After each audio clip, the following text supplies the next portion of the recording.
Chapter 80. The bowl had indeed been broken when it hit the ground. However, Xiaofan had created an illusion when he held it in his hand. Therefore, the bowl was still intact in everybody's eyes. Of course, it was also because Yu Xiaochuan, Lu Zhenming, and the rest of them were not very strong, and Xiaofan could confuse them easily. Sort of. Xiaofan nodded with a smile and did not explain further. Tang Tang frowned when she heard how Jin Beibei addressed Xiaofan. She wanted to say something but did not say it in the end. Xiaofan seemed to enjoy the title very much. What else could she say? Holy sh*t. I told you that my cousin-in-law is a transformer who can perform magic tricks. Jin Beibei looked at Xiaofan and then at her breasts. She asked, cousin-in-law, can my breasts be bigger? Xiaofan was somewhat speechless.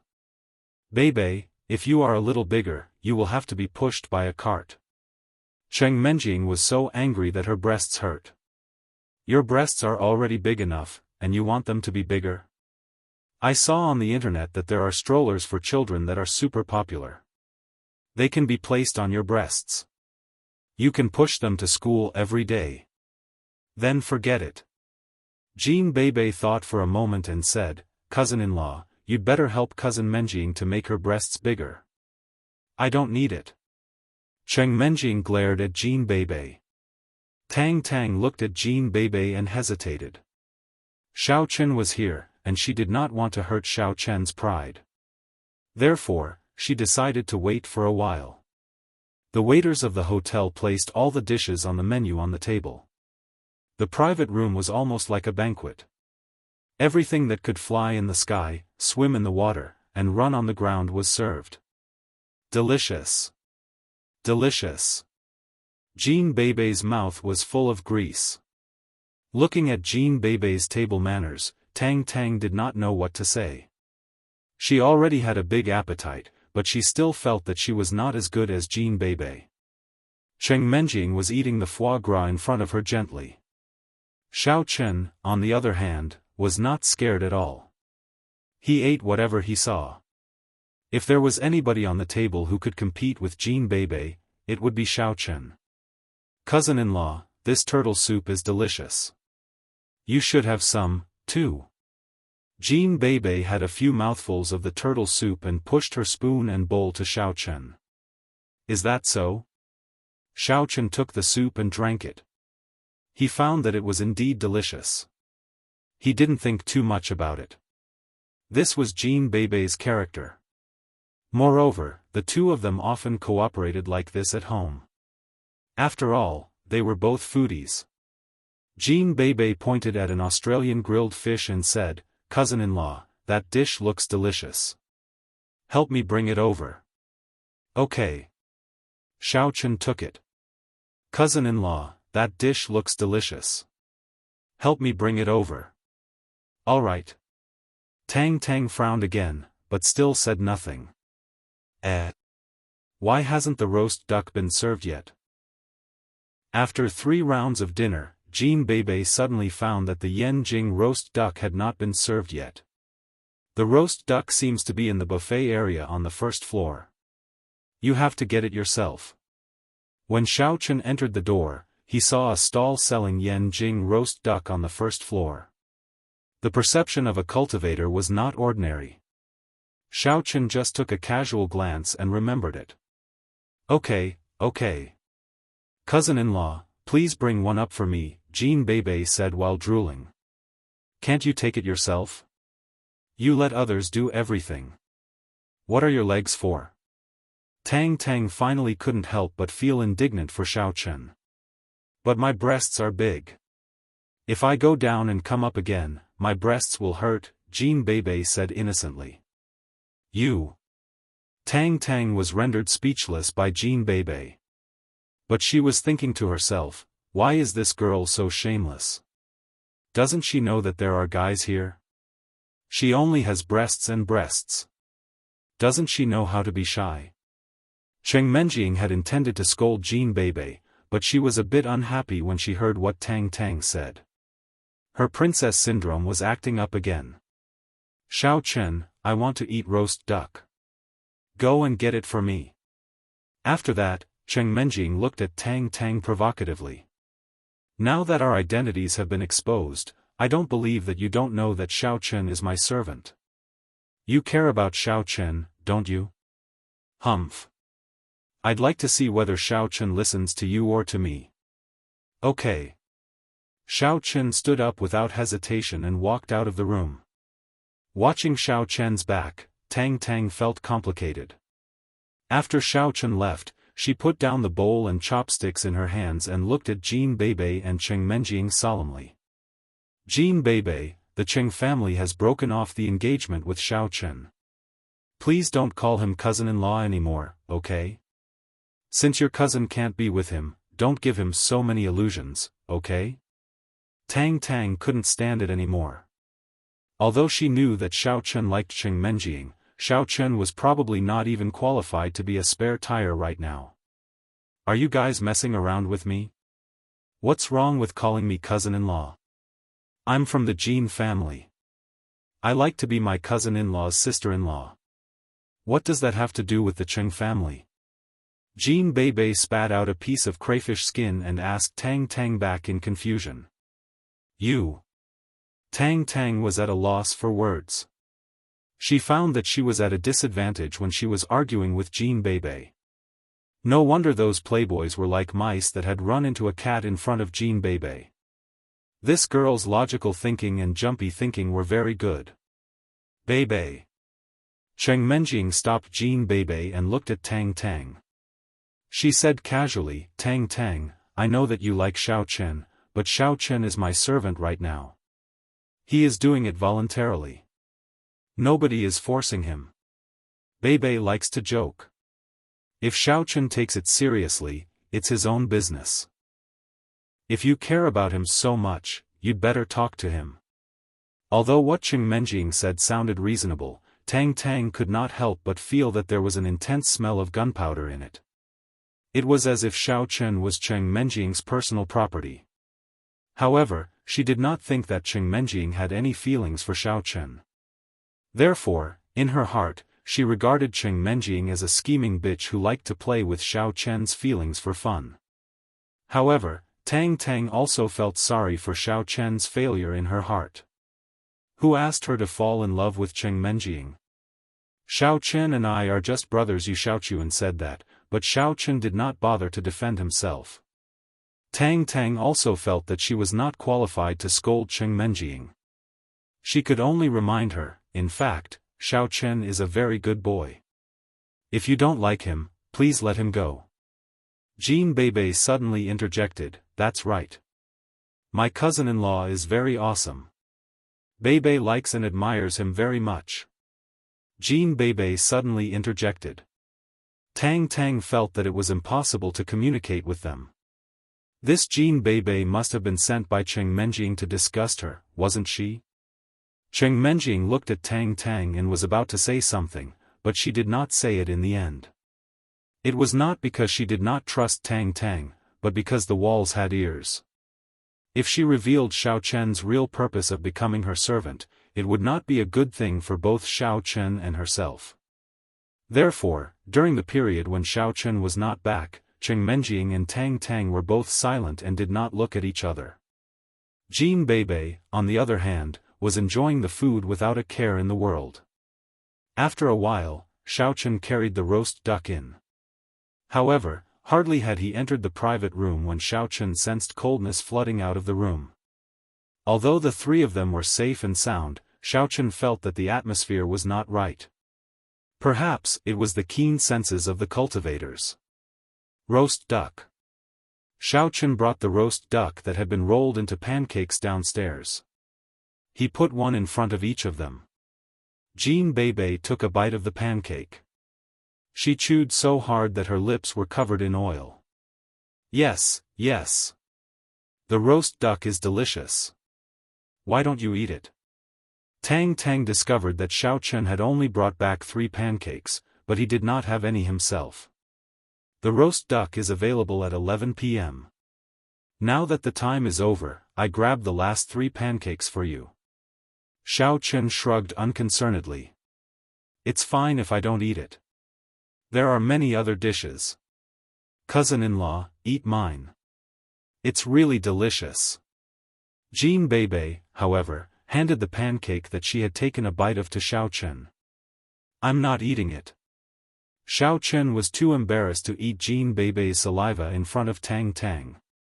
It was fine if they were at home, but here, Xiao Chen did not want Tang Tang to think that he was a pervert. Just eat it. Don't you like it? Okay. All right then. Seeing that Xiao Chen did not want to eat it, Jean Bebe began to eat on her own.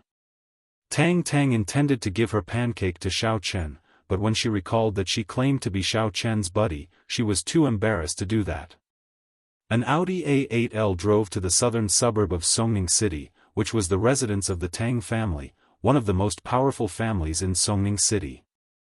After parking the car in front of the Tang family's house, Yu Xiaochuan realized that he had come in a hurry. Tang Tang's grandfather, Tang Fangbai, was a utilitarian. Although the Yu family and the Tang family had reached a tacit understanding, it was the first time that he had publicly proposed to cancel the engagement. Yu Xiaochuan felt that he should take out some gifts to fool Tang Fangbai. However, he came in a hurry and did not have time to prepare anything. When he glanced at the back seat of the car, his eyes suddenly lit up. The broken bowl that Lu Zhenming had bought reminded Yu Xiaochuan of something. He smiled and picked up the broken bowl carefully. Then, he got out of the car and rummaged in the trunk for a long time. Finally, he found a delicate brocade box and put the broken bowl into it. This brocade box used to contain a ginseng from 2 years ago. Yu Xiaochuan used the ginseng to practice martial arts, so he threw the box in the car. Unexpectedly, it came in handy at this moment. Tang Fangbai liked to collect antiques, especially antiques related to martial artists. The bowl that had been used by the leader of the devil cult was just right for him. Of course, it did not mean that the antiques were worthless when they were broken. In fact, many antiques were already broken when they were unearthed or discovered, but it did not affect their value as a collection. Because most of these things were unique, and there was only one of them whether they were broken or not. Before Tang Tang was 16, Yu Xiaochuan was a frequent visitor of the Tang family. Now, he had not been here for almost 2 years. When the 2 guarding disciples of the Tang family saw Yu Xiaochuan, they could not help but be slightly stunned. Chapter 81. In the past, when Yu Xiaochuan came to the Tang family, he didn't need to inform them. He came as a prospective son-in-law and could directly see Elder Tang. However, things were different now. The 2 looked at each other and said politely, "Young Master Yu is here. Can we inform him?"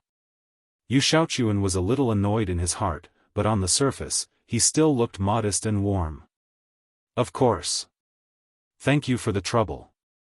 Although Tang Fangbai wondered why Yu Xiaochuan came today, he still let him in.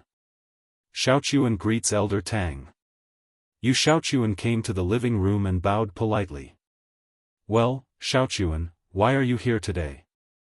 Hehe, it's been 2 years since you last came here, right? Although Tang Fangbai saw Yu Xiaochuan, he didn't have a good expression. He felt that this kid was not sincere.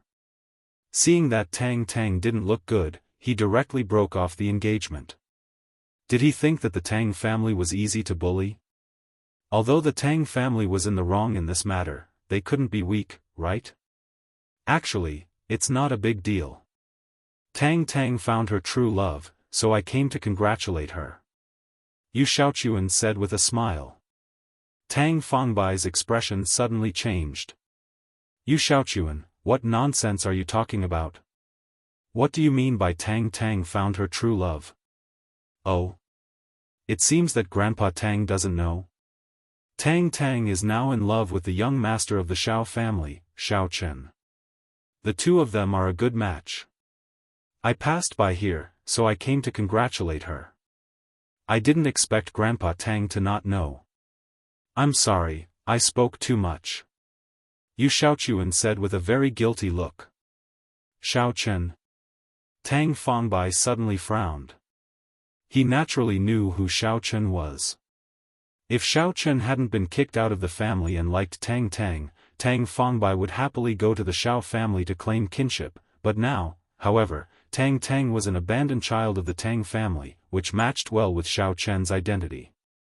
Tang Fangbai was too lazy to get angry because of a fat girl, so he just nodded indifferently. "Oh, Grandpa Tang, do you think my marriage with Tang Tang should be?" Yu Xiaochuan stopped talking, which was very much in line with his hypocritical character. Although he thought so, he didn't say it out loud, but let others say it for him. "I'm tired. I'm old, and I don't have much energy. I'm going to sleep. Little Yu, why don't you rest here first and have dinner with us tonight?" Tang Fangbai did not answer Yu Xiaochuan's question directly. Yu Xiaochuan was pissed, but he kept a smile on his face as he placed the box on the tea table. "I know you like antiques, Grandpa Tang. I heard that this bowl was once used by the head of the demon sect, Zhang Naipeo. I hope you'll like it, Grandpa Tang." "Oh?" The listless Tang Fangbai's face changed as he perked up. "Is this something that the legendary war god Zhang Naipeo of the Demon Gate used? Let me see." "Yes, of course, I don't know if it's real or not." "Please have a look, Grandpa Tang." Yu Xiaochuan smiled coldly in his heart. "Old man, I knew you were even more of a hypocrite than me." "Oh, keep it. I'll look into it. I'll think about what you said." Tang Fangbai nodded and picked up the 2 broken pieces of the bowl. "Then I won't disturb your rest anymore, Grandpa Tang. Goodbye." Yu Xiaochuan was a bit disappointed that he didn't get the answer he wanted, but since Tang Fangbai said that he would think about it, it meant that there was a chance. He just needed to work harder, and he would be able to get it done. After Yu Xiaochuan left, Tang Fangbai couldn't wait to pick up the magnifying glass and examine the so-called bowl used by the head of the demon sect, Zhang Naipeo. At first, Tang Fangbai was very disdainful.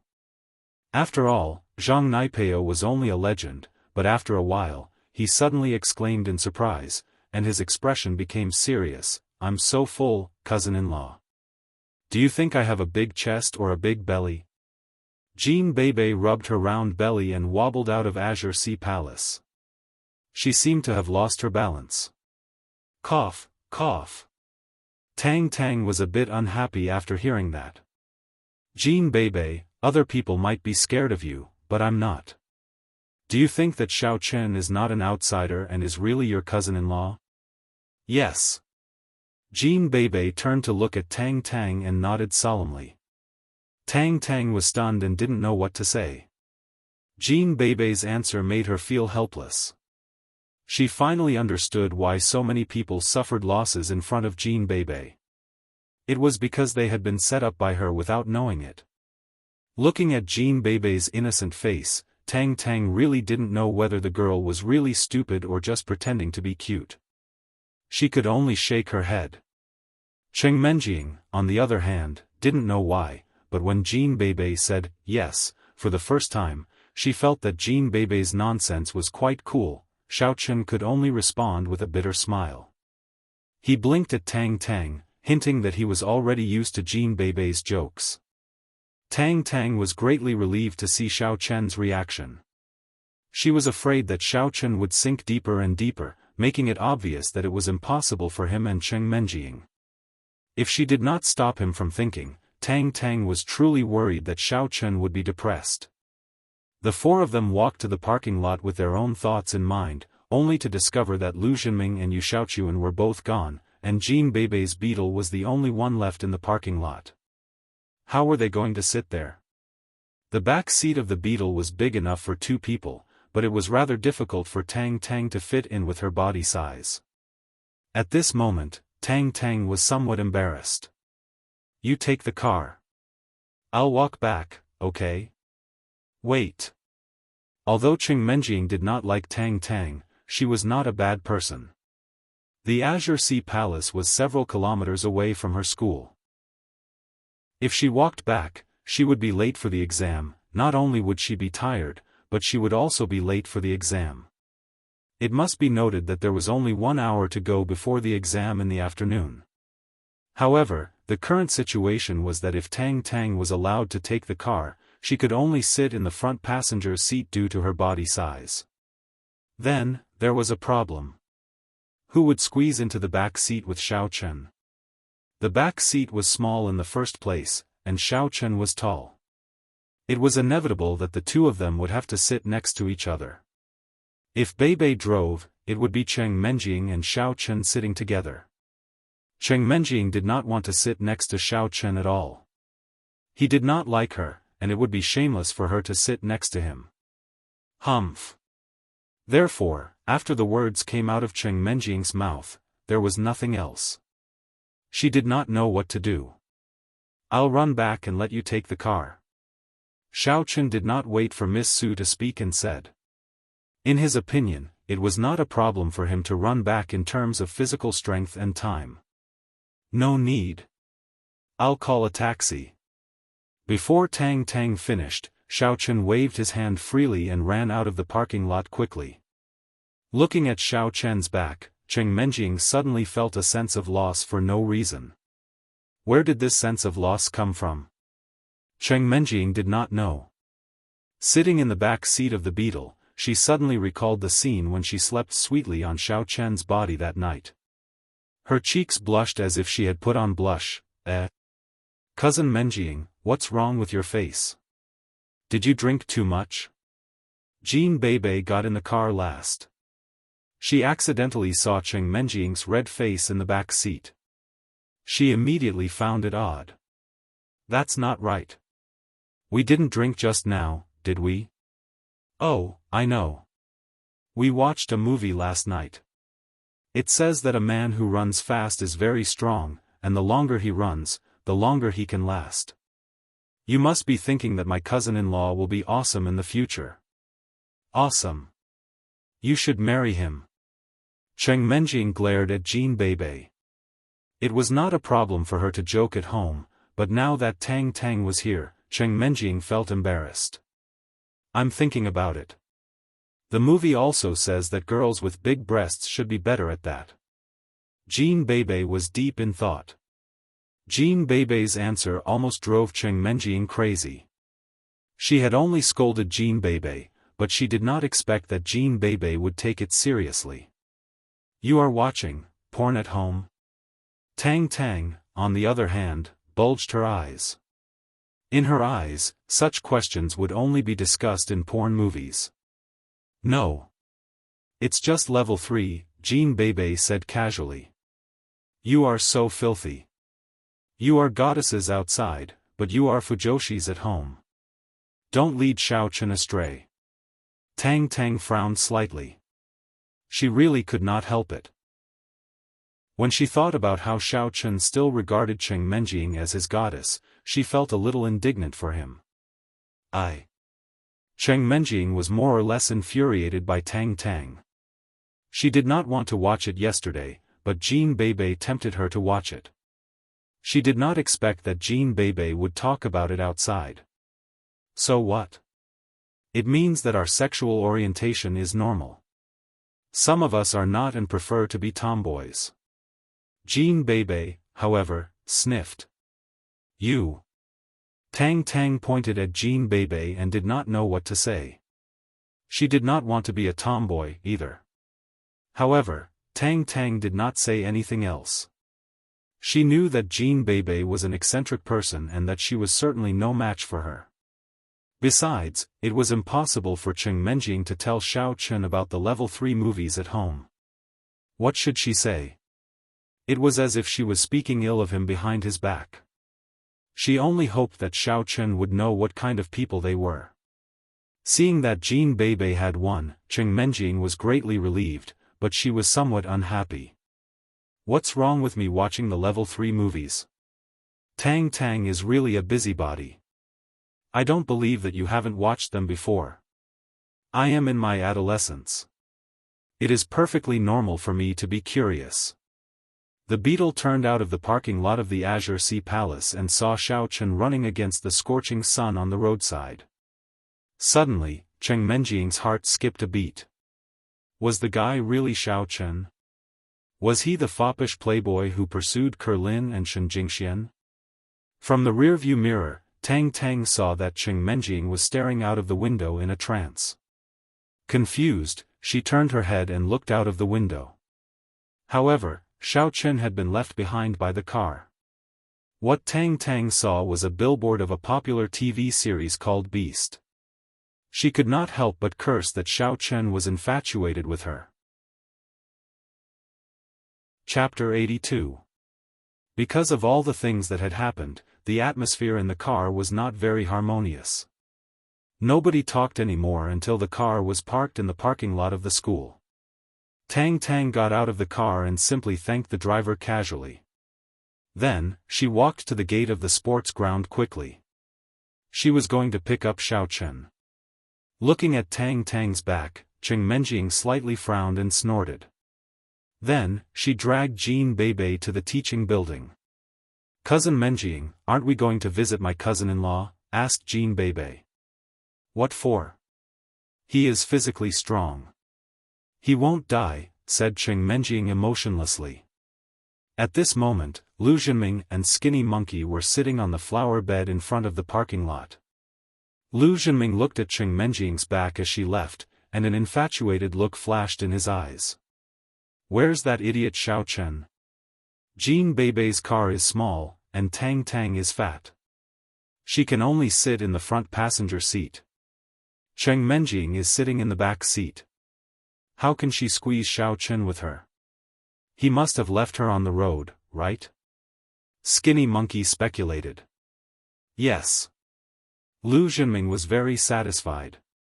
"I guess Xiaochen is too poor to pay for a taxi, right? Brother Ming, are we just going to let it go? Yu Xiaochuan is not reliable, is he? Not only did we fail to teach Xiaochen a lesson, we even lost more than $1 million. Skinny Monkey complained angrily. He was still holding a grudge about the feast in the canteen. He had thought that he would be able to enjoy a good meal, but Xiaochen took all the food away himself. If it were before, Lu Zhenming would certainly have stopped him if Skinny Monkey talked about Yu Xiaochuan in such a way. But today, Lu Zhenming had his own opinions, too. Forget it. It's better to count on ourselves than on others. Xiaochen is smart and skilled. Regular tricks won't be able to deal with him. He used to be a young master, not a bumpkin. We have to figure out a plan if we want to deal with him. Yes. He is a tough guy. I'm told that he was a useless young master in the past, but he is quite good at beating people up. He is still in the hospital right now." Skinny Monkey nodded. "Brother Ming, I feel that if we want to deal with Xiaochen, we have to be more ruthless. Normal people really aren't his match. Isn't the underground fighting arena controlled by our Lu family? We can let Xiaochen fight in the underground boxing field." "You mean, let him die in the underground boxing field?" Lu Zhenming's eyes lit up after listening, but then he frowned. "The key is how to fool him. This kid doesn't seem to be a fool. He won't go just because we ask him to. Brother Ming, isn't it simple? What does Xiaochen lack the most? He lacks money. At that time, we will tell him that there is a large prize money in the underground boxing field. We are not afraid that he won't take the risk." Skinny Monkey smiled and said, "Moreover, we can weaken the strength of the boxers in the underground boxing field. In fact, we don't have to weaken them too much. The boxers in the underground boxing field are basically not at the first level of internal strength. Their strength is not as strong as Ma Gang men. Xiaochen, that poor guy, will not let go of such a good opportunity to make money. At that time, we will let him win a few rounds first, and then find a master martial artist to kill him directly." Lu Zhenming quickly made a plan. He was born in the underworld family. It was not a big deal to kill someone. Yu Xiaochuan didn't want to kill Xiaochen, but Lu Zhenming didn't care. The Cheng family and the Xiao family. If they really cared about Xiaochen, Xiaochen wouldn't be like this now. The two were plotting. Xiaochen and Tang Tang just walked in from the school gate. Lu Zhenming winked at the skinny monkey. The two stood up and walked toward Xiaochen. It was nothing for Xiaochen to run back to the school from the Azure Sea Palace. Seeing Tang Tang waiting for him at the school gate, he felt warm in his heart. But when he saw Lu Zhenming coming over, Xiaochen narrowed his eyes. Xiaochen was very sure that Lu Zhenming wanted to trick him. If Xiaochen hadn't been a cultivator who had just been promoted to the third level of the refinement chi stage, he would have been tricked by him. Isn't this Xiaochen? Did you have a good lunch? Lu Zhenming tried to make his expression look very enthusiastic. What happened at noon was really unlucky. I accidentally broke a bowl. It was only 1,000,000 yuan. It was wet and broken. Since young Master Lu is so rich, why don't you give me some? Xiaochen didn't expose him. The purpose of transferring to the second high school was to keep a low profile. Xiaochen didn't want to start a feud with the Lu family as soon as he arrived. It was not conducive to his investigation of the real culprit behind the scenes. Moreover, he still hadn't figured out that Lu Zhenming was hostile to him. Was it because of Cheng Menjing or because of something else? I haven't been free recently. Although 1,000,000 yuan is nothing to our Lu family, Xiaochen, you should also know that our pocket money isn't much. Lu Zhenming was worried that he couldn't find a topic to lure Xiaochen. This Xiaochen delivered the topic to his door. It was really like a sleepy day bumping into a pillow, which made him extremely excited. However, if Xiaochen is short of money, I know a way to get money. Steelgate used to get a lot of money. Oh? Let's hear it. Xiaochen naturally didn't think that Lu Zhenming had any good intentions. Of course, it didn't prevent Xiaochen from listening to it as a joke. Tang Tang winked at Xiaochen, indicating that he shouldn't get too close to Lu Zhenming, but Xiaochen ignored her helplessly. There is an underground black boxing ring in the west of the city. As long as you win an underground boxing match, you will get 100,000 yuan prize. Steelgate used to go there twice and won 200,000 yuan. Lu Zhenming said vividly, Xiaochen, I think you are not weak. Ma Steelgate is not your opponent. If you are short of money, you can try it. Of course, if you are afraid of death, forget it. After all, fists and feet have no eyes. Underground black boxing ring? Xiaochen's heart suddenly jumped. It was not because of the 100,000 yuan prize, but because a master at the peak of the third stage of inner strength, who came to kill Xiaochen a few days ago, had something like a registration card in his pocket. On it were the words, "Number 3 Boxer, Vicious Wolf." At that time, Xiaochen guessed that this person was a boxer or an underground black boxing boxer. Now, Lu Zhenming mentioned this underground black boxing ring. Was there any connection between them? Could it be that the number 3 boxer named Vicious Wolf was found by Lu Zhenming? Thinking about it carefully, this possibility was very big. The Lu family, where Lu Zhenming was from, was involved in the underworld. The underground black boxing ring also belonged to the scope of the gang operation.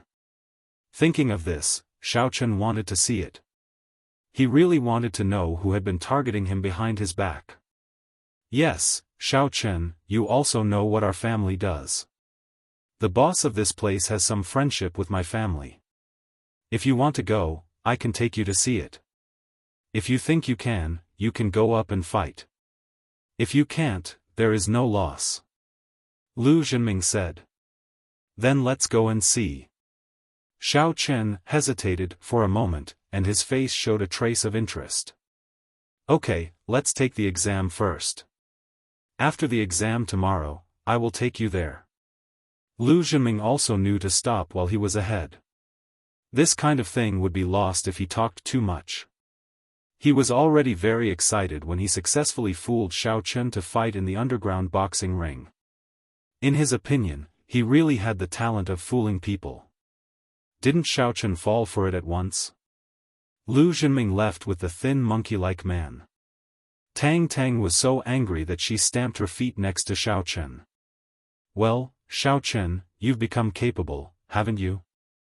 Underground boxing, you even dare to fight. Don't you want to die? Why? Do you feel that selling breakfast is not enough, and you feel wronged? Oh, I saw that he was beaming with joy and was quite funny, so I just played along with him. Xiaochen shrugged. Huh, I thought you were greedy for the 100,000 yuan. Tang Tang breathed a sigh of relief. You don't look like a fool who is looking for death. Lu Zhenming felt that he had successfully fooled Xiaochen, and he walked with some elation. Brother Ming, I feel that your acting just now can win an Oscar. It's so successful that Xiaochen, the idiot, fell for it at once. The thin monkey-like man said flatteringly. You also said that he is an idiot who only sees money. He is short of money now. Let's seize this point and play him to death. Lu Zhenming also felt that he was very smart. He found that without Yu Xiaochuan's help, he was also very good. That's right. Even if Xiaochen was the former Xiaochen, he was also a playboy with no IQ. If it were Brother Ming, with such a beautiful fiancée, he would have already won her heart. The thin monkey-like man said with deep thought. Huh, maybe there is something wrong with this kid's taste. Maybe he likes Tang Tang. After Lu Zhenming said that, he laughed first. Young master is from Silk Fate. By the way, Brother Ming, I have already talked to Teacher Lei about this exam.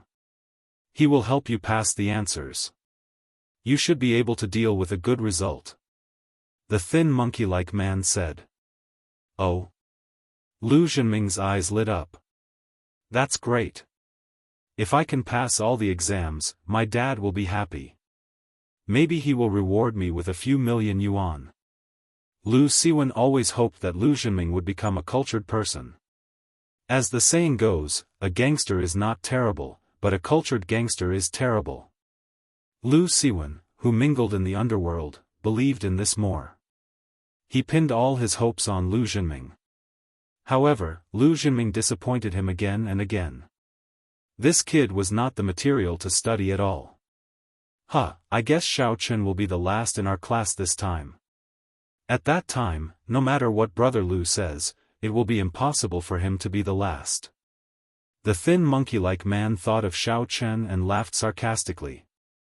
If you didn't mention it, I wouldn't have thought of it. Will this kid copy Tang Tang during the exam? Lu Zhenming thought of himself and Xiaochen.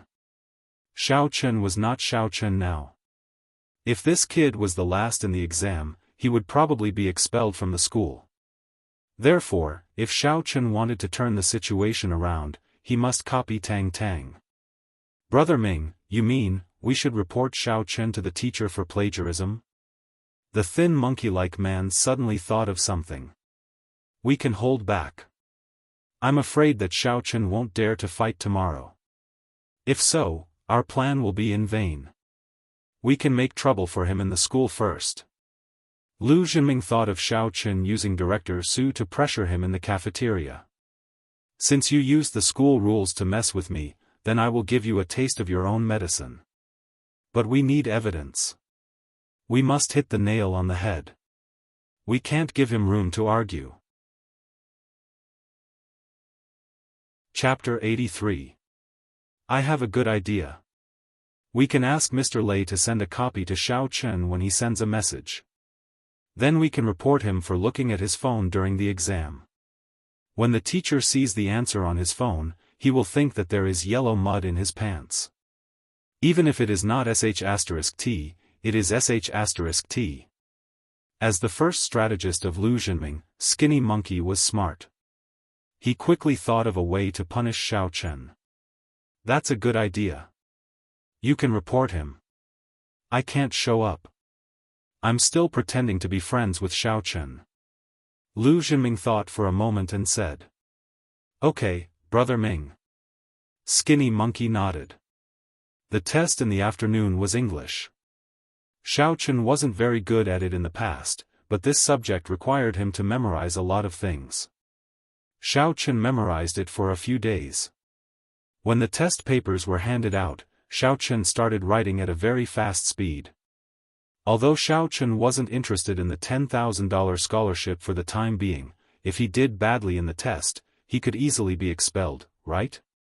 He had no background now, so he had to think about things more thoroughly. Half of the exam was over, and there was about half an hour left. Bang, a fart sounded. Under the surprised gaze of the whole class, Skinny Monkey covered his stomach and ran to the toilet. The students sitting around him all covered their noses. Lu Zhenming, who was sitting behind Skinny Monkey, almost vomited because of the fart. At first, he did not think much about it. But after waiting for more than 10 minutes, Skinny Monkey still did not come back. Lu Zhenming was a little anxious. They had made an appointment to report Xiaochen 20 minutes before the end of the exam. In this way, they could ensure that Xiaochen copied almost all of Tang Tang's answers, which made Xiaochen fall from the clouds with great expectation. This kind of feeling must make Xiaochen want to die. However, Skinny Monkey did not come back after he went to the toilet. Lu Zhenming was so anxious that he often looked outside the door, but he could not see Skinny Monkey. He stretched his neck so hard that it almost fell off. Lu Zhenming, what are you doing? Why are you looking around instead of focusing on your exam? At this moment, Director Su of the Office of Academic Affairs, as the main invigilator, was going from classroom to classroom. As soon as he entered grade 12 class 1's classroom, he saw Lu Zhenming looking around. For Director Su, Lu Zhenming was still quite afraid. As long as this guy called his father, he would be beaten up when he got home. Lu Zhenming quickly said, "No, nothing. I finished writing. I was just looking around." "Just take a look. Are you trying to plagiarize?" Director Su glared at Lu Zhenming. "How could that be possible?" "But I just saw Xiaochen playing with his phone." When Lu Zhenming saw Director Su, he remembered the humiliating history in the cafeteria.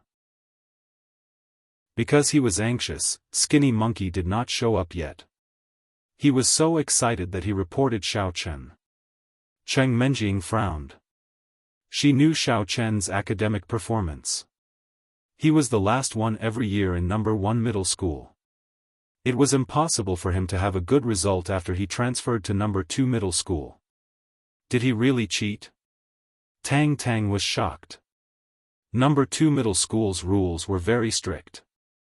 If someone cheated in the exam, he would be given a big demerit. If he did it 3 times, he would be expelled. Xiaochen had just transferred here a few days ago, and he would be given a big demerit. "Xiaochen, are you playing with your phone?" Director Su knew that Xiaochen was Cheng Zhongming's friend, and he just got the investment from the Cheng family. In the next school board meeting, he was likely to be appointed as the vice principal. At this time, he naturally did not want to offend Xiaochen too much.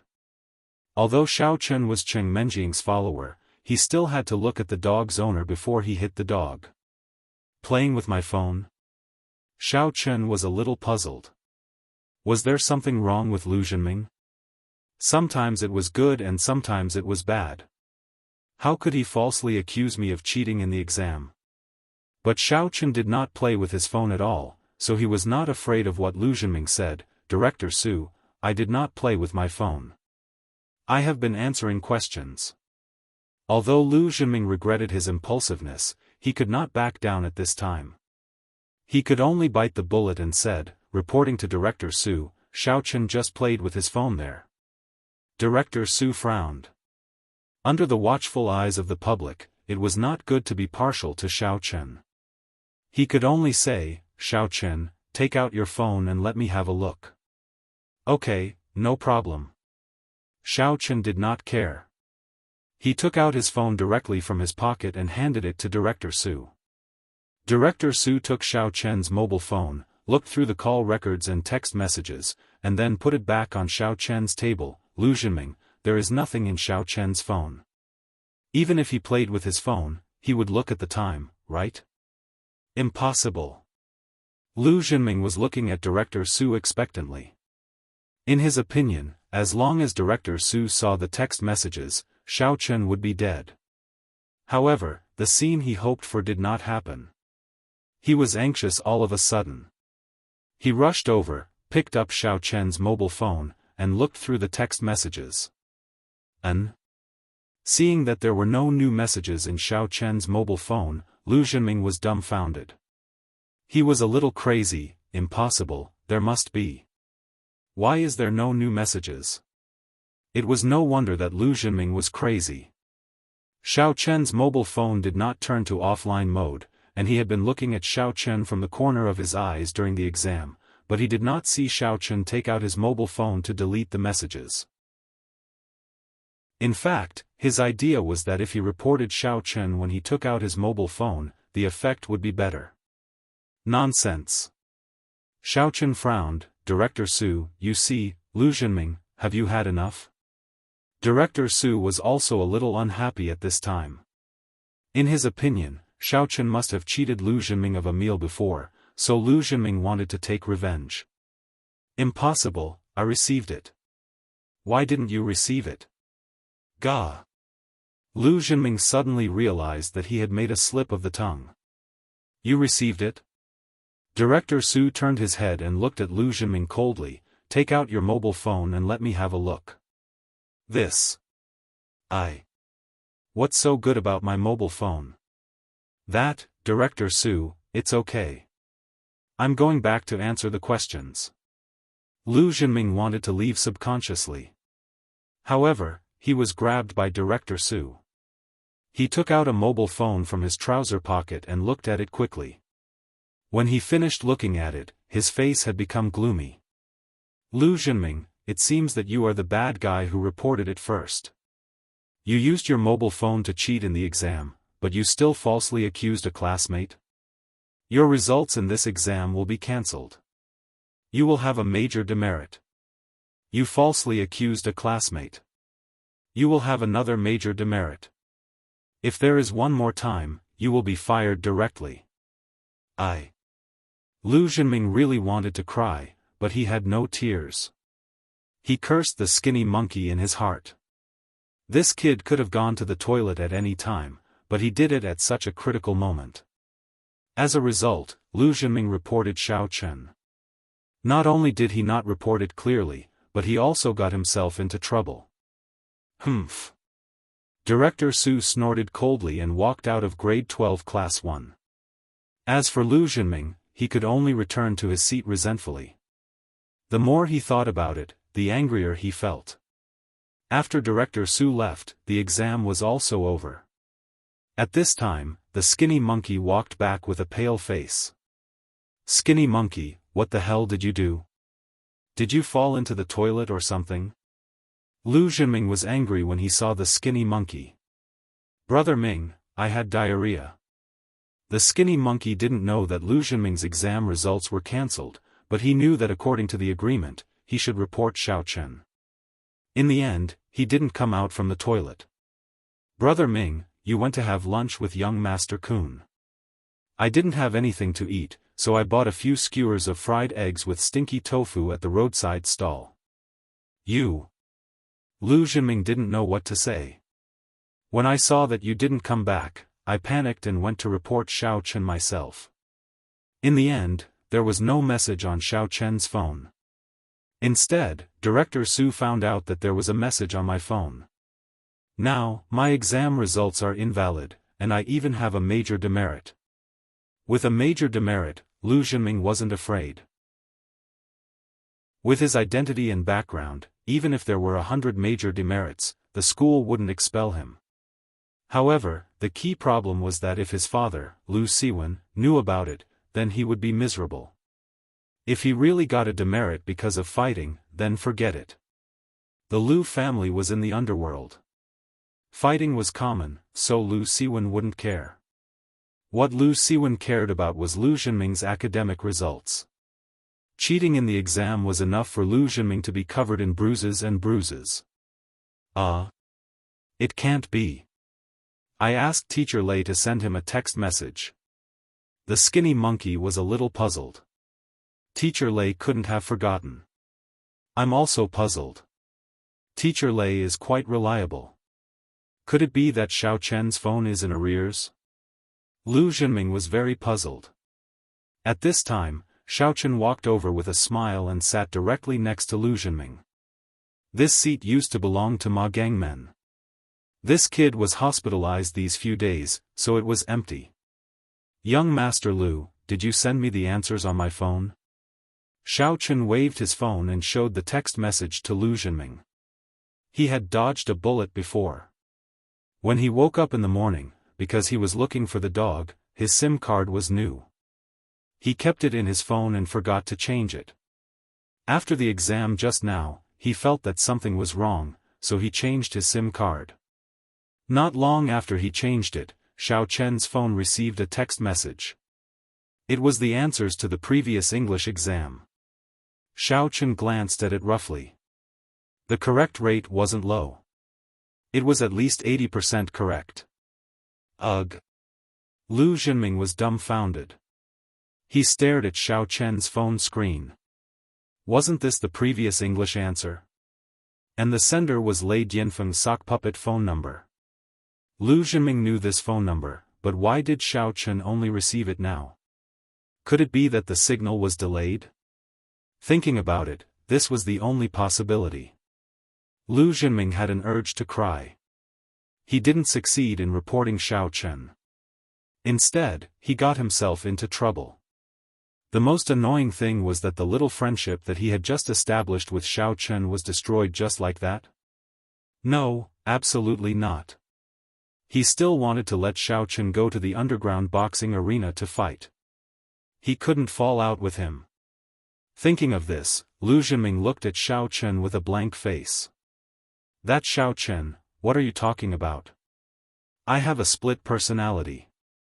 Did I send you the answer just now? I don't remember.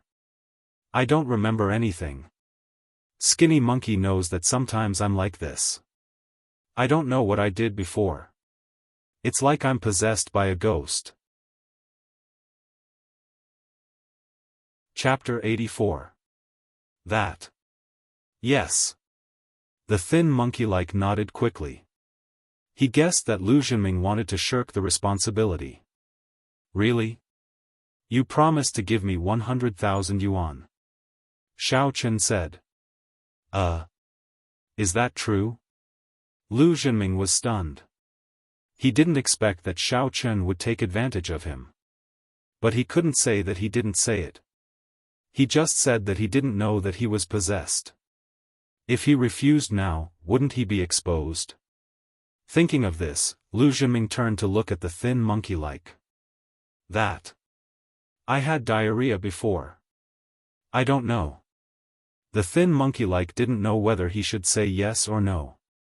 Mr. Lu, are you trying to renege on the debt? That's why you pretended to be possessed to deceive me? Xiaochen suddenly shook his head with disappointment and said, forget it. You are not trustworthy. I won't play with you anymore. Don't come to me after the exam tomorrow. Hey, don't. Lu Zhenming was shocked. If he didn't come to him after school tomorrow, didn't it mean that he wouldn't go to the underground boxing? Wouldn't the previous arrangements be invalid? Lu Zhenming had no choice but to bite his teeth and said, okay, 100,000 yuan. But I don't have it now. Can you wait for a few days? Next month, my dad will give me pocket money, and I will give it to you. That's more like it. I will continue to play with you tomorrow. Xiaochen nodded and turned to leave. F***ck. Lu Zhenming looked at Xiaochen's back. He was so angry that he gnashed his teeth and glared at the thin monkey-like. See? This is all your fault. If you eat stinky tofu again, I will throw you into the cesspool. Don't come out. Xiaochen returned to his seat. At this time, Zheng Xiaoquan was talking with Tang Tang. When he saw Xiaochen, he asked, why did Lu Zhenming come to you just now? I didn't expect that he could use such a low-level trick. He framed you for cheating? Doesn't he know you're a straight-A student? F***ck, he denied it again. He said that he was schizophrenic and didn't know what happened. This person is sick. Let's not care about him. Xiaochen shook his head. Of course, he did not believe that Lu Zhenming was sick. However, compared to exposing him, 100,000 yuan was still more important. Zheng Xiaoquan was stunned. How could he say that? The future of the Lu family was hopeless. By the way, I just told Tang Tang that we're going to the bookstore to buy some review materials after school. Are you coming? I'm not going. Right now, Xiaochen wanted to hurry to the pharmacy to buy some medicine and set foot on a higher level of strength as soon as possible. That's fine. We can lend it to you after we buy it. Anyway, it's close by. Zheng Xiaoquan nodded his head. Tang Tang looked at Xiaochen helplessly and pointed at Cheng Menjing. Obviously, she misunderstood that Xiaochen wanted to go home with his goddess. Xiaochen did not know what to say. He simply picked up his backpack and left the classroom. However, before he walked far away, Xiaochen's phone rang. He took it out and saw that it was from Jean Beibei. Cousin-in-law, Cousin Menjing asked if you would like to take a ride with us. Only Jean Beibei could send such a messy message. One moment, she was cousin-in-law, the next moment, she was Cousin Menjing. In fact, the two of them were not related at all. No, thanks. I'm going to buy some medicine. You can go back now. Xiaochen replied and then deleted the message. The fewer people who knew the relationship between him and Cheng Menjing, the better. Xiaochen ran forward. Out of the corner of his eye, he saw that Jean Beibei's red beetle passed by him. It seemed to have slowed down for a moment before it disappeared at the corner of the street. Hong Yan was obviously surprised that Xiaochen came to the pharmacy so early that day. She stared at Xiaochen with blinking eyes. Are you here to buy medicine? May I greet you, Grandpa? Okay. Thank you. Xiaochen moved his eyes away from Hong Yan and nodded with a smile. Every time he came to the pharmacy, it was always a pleasant thing to see Hong Yan. She was a girl of classical beauty. She was the opposite of the modern atmosphere of the metropolis, but she did not seem out of place. Instead, she was like a hint of tranquility in a noisy corner. Hong Yan put down the book in her hands and went to the back of the pharmacy to greet someone. However, Xiaochen's eyes fell on the book that Hong Yan was reading just now. Almanac of Medicine? The name made Xiaochen slightly dazed. What kind of book was that? Xiaochen had heard about the famous medical classics before, such as Compendium of Materia Medica and Inner Canon of the Yellow Emperor, but he had never heard of this Almanac of Medicine. The editor was Lin Dongfang? Who was Lin Dongfang? Was he an expert in medicine? Xiaochen was puzzled. Hong Yan had already walked over with old Chen. Hong Yan saw Xiaochen peeping at her book. She frowned slightly. It's not good to peep at other people's things. I'm just curious. You are a girl. Why do you read books every day? I thought it was a romance novel. Xiaochen smiled awkwardly. What is a romance novel? This time, it was Hong Yan's turn to be slightly dazed. Romance novel? Xiaochen did not know how to explain. Did this classical girl really not know, or was she deliberately teasing him? However, looking at her innocent and curious big eyes, there did not seem to be any lies. Did she really not know? It is a story book that describes the love between men and women, you are talking about. Jean Ping Mei? Hong Yan's face, which did not have any makeup on, suddenly turned red. She stared at Xiaochen as if Xiaochen was a lecher. Pfft! Xiaochen slapped his forehead. Jean Ping Mei was a romance novel? Alright, it could be considered an ancient romance, but this was not what he was talking about. Alright, Yan, go read your book. I will get the medicine for him. Grandpa Chen looked at Hong Yan and said with a smile, but he did not explain. The environment that Hong Yan grew up in did not have any romance novels at all. In the sutra depository, there were only some ancient books on cultivation and medicine. As for classical classics, there were also some, and Jin Pingmei was one of them. Hong Yan was not sensible when she was young, and thought that the ancient books on medicine were boring, so she secretly looked for some storybooks to read. Just like that, she casually found a book called Jin Pingmei. Thus, Jin Pingmei became little Hong Yan's first young girl teacher. However, Hong Yan did not have the courage to finish reading it. Every time she read it, she felt like her body was burning. There was an indescribable feeling. Was it comfortable or uncomfortable? Anyway, after a long time, her whole body felt like it was being electrocuted. Sometimes, she would even lose control, which made her feel ashamed. It was as if she had done something evil. Hence, she stopped reading it. As she grew older and understood some things, she was even more embarrassed to read it. This matter was a secret hidden in Hong Yan's heart. No one knew about it. But today, when Xiaochen suddenly mentioned it, Hong Yan subconsciously thought that Xiaochen was talking about Jin Pingmei. This feeling of being seen through made Hong Yan's heart beat rapidly. In Hong Yan's mind, did Xiaochen read it too? Did he deliberately say it to tempt her? Originally, Hong Yan had a good impression of Xiaochen. But now, she instantly classified Xiaochen as a lecher. Xiaochen was wronged. When Hong Yan left, she did not forget to glare at Xiaochen. She was a classical beauty. Even if she glared at someone, it was still charming. However, Xiaochen was a little puzzled. How did he provoke this classical beauty? "Old sir, here is 120,000. Xiaochen put the 120,000 that he earned from the rich woman on the counter. "Please help me get the medicine." "Oh. You have collected it so quickly? Young man, are you pretending to be poor in front of me?" Old Chen looked at the money on the counter and was a little surprised.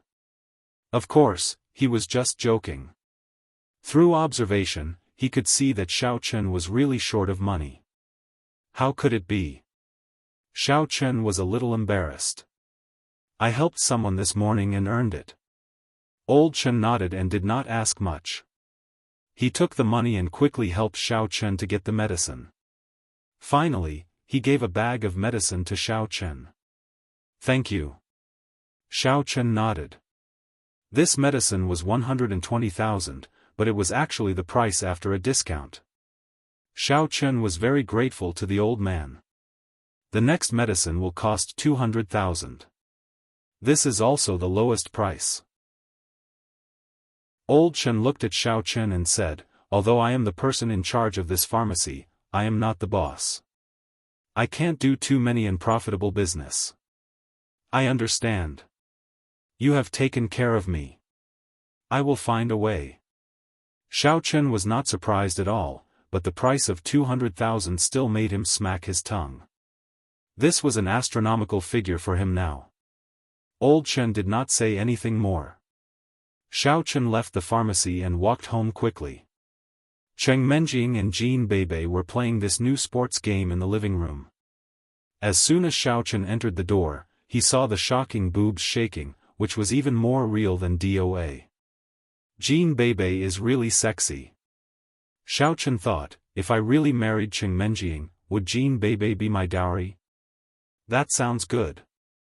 I can shake them when I have nothing to do. It must be very cool. It was not rare for the ancient warrior families to have a dowry when the older female cousin got married. They kept the ancient traditions and customs, so it was very normal to have a dowry. Of course, the dowry was only limited to the weaker families. Jin Beibei, who was originally the eldest daughter of the Jin family, did not need a dowry at all. What are you looking at? Your eyeballs are almost popping out. It is beautiful, isn't it? Seeing Xiaochen's dazed look, Cheng Menjing immediately felt uncomfortable. Am I so unattractive? You looked at Shen Jingxian in number 1 middle school, Tang Tang in number 2 middle school, and Jin Beibei when you are home. What are you doing? Well. It's okay. Xiaochen did not know how to answer.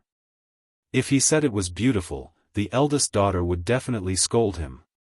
If he said it was not, Jean Bebe would be unhappy. So, he had to compromise. Are you looking at me? Jean Bebe, however, held her chest with her hands.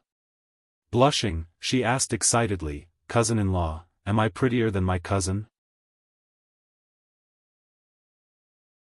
Chapter 85. Well. When Xiao Chen was about to say something, he sensed a fierce look coming from the lady's eyes.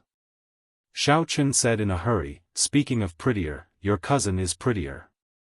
"Humph. At least your eyes are not damaged." Cheng Menjing was obviously satisfied with Xiao Chen's answer. "I think so, too. This is not fun. My cousin and her husband are cheating me together." Jean Bebe pouted.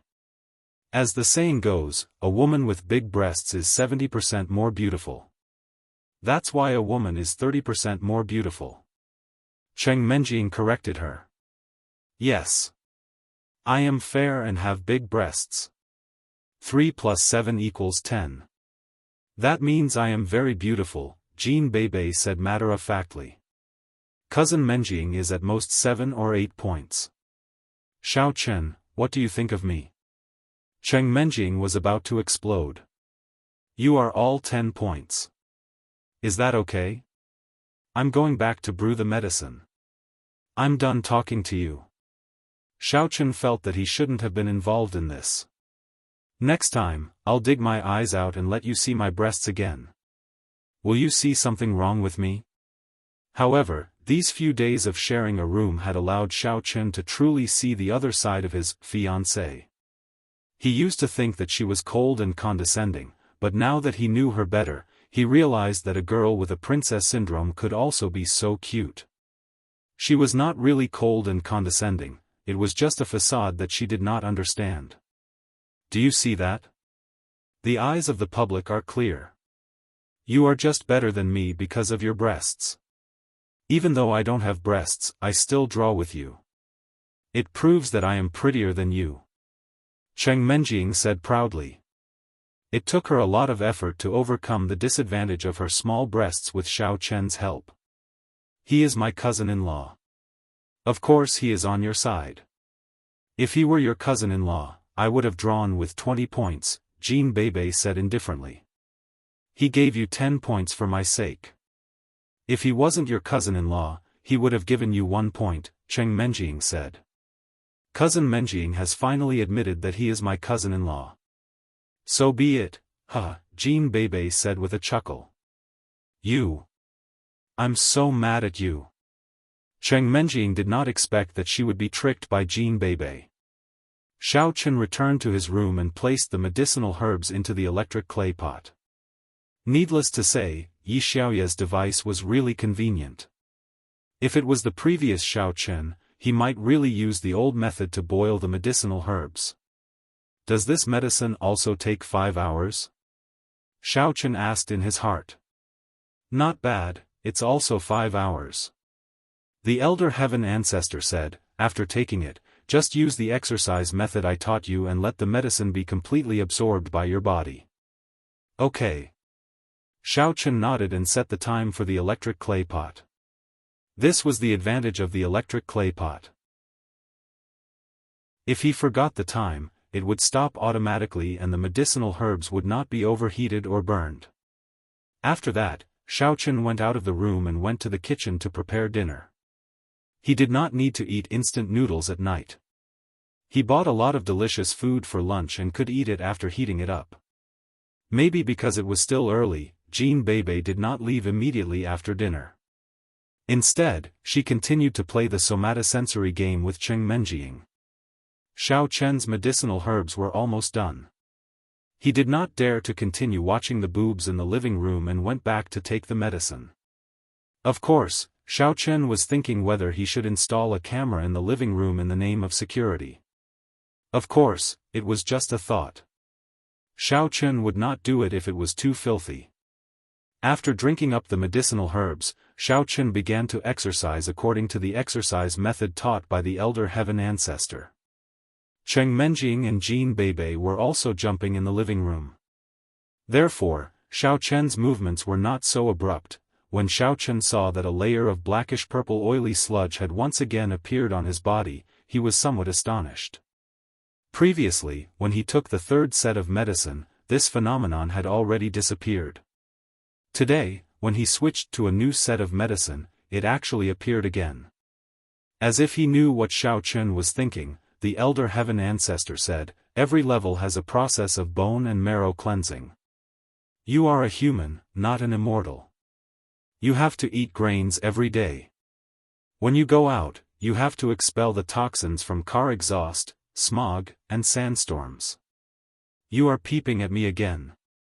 Xiaochen went to take a shower gloomily. Not long after Xiaochen took a shower and was drying himself, the door was pushed open, which gave Xiaochen a fright. Why are there so many female gangsters in this villa? Is it Yi Xiaoya again? It seems that I have to lock the door from the inside next time. Xiaochen hurried to cover himself with the towel. "Cousin-in-law, what are you doing? Clean yourself up and go out with us." Jean Bebe pushed the door open and shouted. However, when she saw Xiaochen's appearance, she immediately widened her eyes. "Don't look at him. Don't look at him. He has a needle's eye. He has a needle's eye." That being said, Jean Bebe's eyes still widened as she eyed Xiaochen up and down. "Well, Bebe, can you leave for a moment?"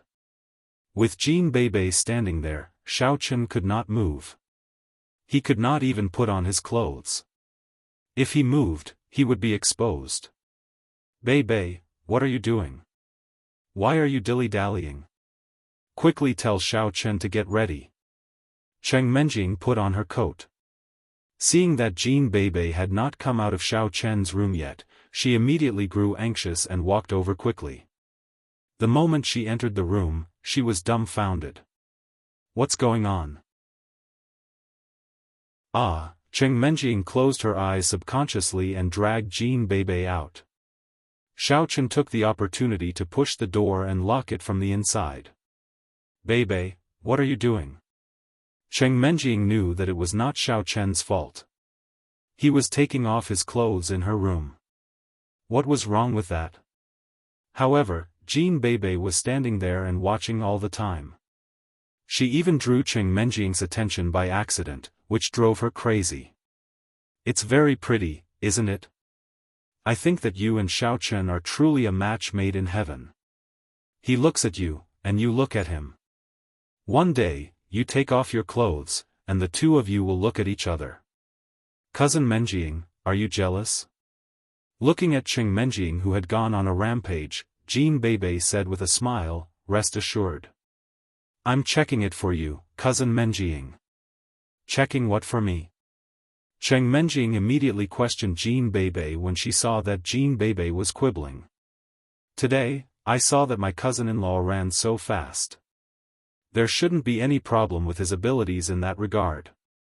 However, it only proves his endurance, not his capability. Therefore, I secretly checked it for you at the risk of having a needle in my eye to see how much capability my cousin-in-law has." Jean Bebe, however, spoke righteously and solemnly. "Then, did you see it?" Cheng Menjing felt that Jean Bebe had no sense of shame at all. "No. It's a pity that my cousin-in-law reacted too fast, and his private parts were immediately covered by the towel," Jean Bebe said regretfully. "It seems that there are only two possibilities." "What two possibilities?" Cheng Menjing held back her anger and asked curiously. "Either my cousin-in-law's private parts are too small for me to see, or my cousin-in-law's private parts are too large for me to see," Jean Bebe analyzed. "I see that you are so curious. Why don't you talk to Grandpa Jean and change the engagement so that you can marry him? There is no need to analyze it. You will know his capability after a simple test." Cheng Menjing had indeed discussed the private matters between men and women with Jean Bebe before. After all, they had reached puberty, and it was perfectly normal for them to talk in the bedroom. However, the topic today was already beyond her tolerance. "You still have to test it. It concerns your sexual happiness for the rest of your life." Jean Beibei, however, said, "Right, cousin Menjiang, didn't you check my cousin-in-law's private parts? Don't you know his capability? Beibei, how do you want to die?" The top of Cheng Menjiang's head was ablaze, and she was about to explode. "Nothing. Pretend that I didn't say anything." Jean Beibei flinched. She was still quite scared that Cheng Menjiang would burst into fury. Although she was fearless and played pranks on other people all the time, Cheng Menjiang had always been her sister since childhood. Therefore, she had always been in awe of her. She only dared to mumble in a low voice, "I dare not admit what I have done." After hearing the first half of Jean Beibei's sentence, Cheng Menjiang was about to say, "You are sensible," but she almost burst out again when she heard the second half. Thankfully, Xiaofan had already put on his clothes and walked out. Seeing the two of them staring at each other, he did not know what was going on. "What's wrong with you? Where are we going? Jingxian is here. I'll give you a chance. Come with us." Cheng Menjiang glanced at Xiaofan and said domineeringly. In fact, because it was already late, Cheng Menjiang felt that it was not safe for her and Jean Beibei to be two girls. "Okay." Xiaofan nodded. "Humph, hearing that Shen Jingxian is here, you agreed so happily?" Seeing that Xiaofan agreed so quickly, Cheng Menjiang was a little unhappy. "I just feel that it is fun to go out with Miss at night." Xiaofan smiled bitterly and said in accordance with Cheng Menjiang's temper. You are sensible." Cheng Menjiang was very happy after hearing Xiaofan's words. "You know who you are. I'll sit in the back." Looking at the beetle parked in the yard of the villa, Xiaofan was a little upset. It was too uncomfortable for him to sit in the back because of his figure. "Please get in the car." Cheng Menjiang directly opened the door. Xiaofan climbed to the back helplessly. "By the way, Menjiang, don't you have an Audi A5? When can you drive it here? That's my family's car. I don't usually drive it. I'll drive it next time when I go back to the Cheng family." Cheng Menjiang did feel that Jean Beibei's beetle was not very convenient for her to go out. It was not a big deal when there were only two girls in the car. But now that Xiaofan was here, it was a little crowded. The place where Shen Jingxian asked to meet was a coffee house at the entrance of the No. 1 middle school. Before, Cheng Menjiang and Shen Jingxian would come here for a drink occasionally. The exam time of the No. 1 middle school and the No. 2 middle school was the same. Therefore, since Shen Jingxian had nothing to do tonight, she asked Cheng Menjiang to come here. Near the No. 1 middle school, Xiaofan did not need to deliberately avoid the master-servant relationship with Cheng Menjiang. Anyway, he knew many enemies. Following Miss and Jean Beibei, Xiaofan entered the coffee house and saw Shen Jingxian waving at them from a booth. Chapter 86. However, when Shen Jingxian saw that Xiaofan also came, she was obviously a little surprised, but she still nodded to Xiaofan in a friendly manner. Xiaofan took a deep breath. His feelings for Shen Jingxian were very complicated. It could be said that Shen Jingxian was his goddess when he was in No. 1 middle school. Xiaofan also really pursued her, but there was no result. At that time, Xiaofan's way of thinking was completely different from now. He thought that the first young mistress was already in his grasp, so he ignored her. After interacting with her for a long time, Xiaofan realized that she was also a goddess. Now, when Xiaofan saw Shen Jingxian, the love in his heart had faded a lot. If there was still a little hope between Miss and him, then Shen Jingxian had already become a stranger to him, and there would be no more intersection in the future. "Menjiang, I'm sorry to ask you out so late." Shen Jingxian said apologetically. "It doesn't matter. We have a car anyway. It's convenient to come over." Cheng Menjiang sat next to Shen Jingxian and held her hand.